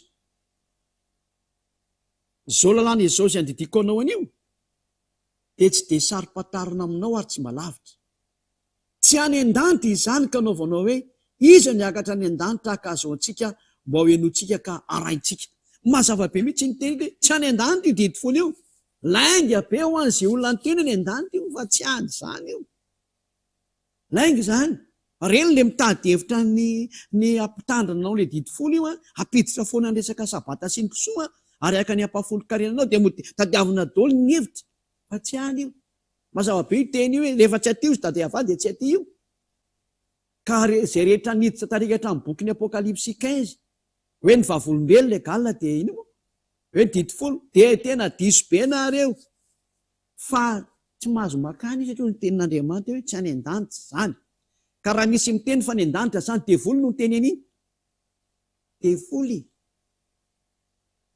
devil ozy ny anglisy démon ozy ny frantsay na diable devoly ozy ny malagasy zay milaza fa ny an-danitra ny didifolo nampandainga ny Andriamanitra Abrahama ny Andriamanitra Abrahama amin'ny teny fa tsisy an'izany ety ary tsy azo nampina io teny io tsy azo nesoa ka raha nisy laza fa ny an-danitra ny didifolo devoly zay olona zay adalanao zay araka amin'io devoly io fa devoly io olona io ary zay nampianatra an'izany dia olona devoly miaraka amin'ny mpiara-miasa amin'ny devoly adalanao zay araka aminazy ho vandana miaraka aminy rehefa tetsipeny amielo dia tatazo ny vokany raha mba nety miteny ny tany amielo mety nitsoka ihany anao fa ny any tsy mahazo miteny tsony fa zay tratra dia any ianao satria mpiavinavina osanao ny boky ny Apokalipsy ahoana boky ny Apokalipsy efa vonavaliko teo hoe rehefa misy milaza fa ny an-danitra ny didifolo dia devoly zay ny teny an'izay satria tsy azo nampina ny teny ary tsy azo nesorana ny teny efa voalaza fa tena tsy any an-danitra ny didifolo dia aza hovaina tsoa zany teny zany dia ozy ianao hoe kangamo tsy rahavandray ny didifolo raharava ny didifolo nga milaza fa afaka mipetraka any an-danitra ny didifolo satria efa nylazaina fa tsy any io ka narava ary io tsy any mihitsy io natrano fanany azy satria efa nylazaina fa tsy aty io satria tamin'ny andro no ny tenenina io de efa nosiny io Andriamanitra Abraham io fa aty aminay aty tsy misy didifolo zany ka za miteniteny foana nareo de tsy hoe koa hoe rehefa nyravany dada Iavala izy de tendreny hoe lasa niverina izy tanao zany ma devoly ianao raha manao zany satria miverina hampandaingana Andriamanitra ianao satria tsy mba olo izy ka handaingana zanak'olombelona ka hanenina rehefa miteny izy hoe tsy aty de tsy aty hatramin'ny farany io zany hoe mba mifanazavana kely ary amin'ny apokalypsa 15 mba hijerevako an'izany teny zany de tsotra kely ny valiny io apokalypsa 15 io de tsisy akory le vavolombelonao fa Yehosoa tsy didifolo zany fa nareo no fitahan'ny protestanta tamin'ny dika teny protestanta ery ambany hoe de ny didifolo hoe no voana ny taberna kely ny vavolombelona izy ny protestanta de nasiana sotra ery ambany hoe de ny didifolo tsy mahala vavolombelona fa tsy didifolo nareo zay ny problema nareo ndova kitsikara ny ten'Andriamanitra amin'ny bokin'ny apokalypsia izy etiko apokalypsia ndonge vakitsika amin'ny teny amin'ny teny protestanta zany zay ngamany makitsika anazy voalohany zay malaky tsara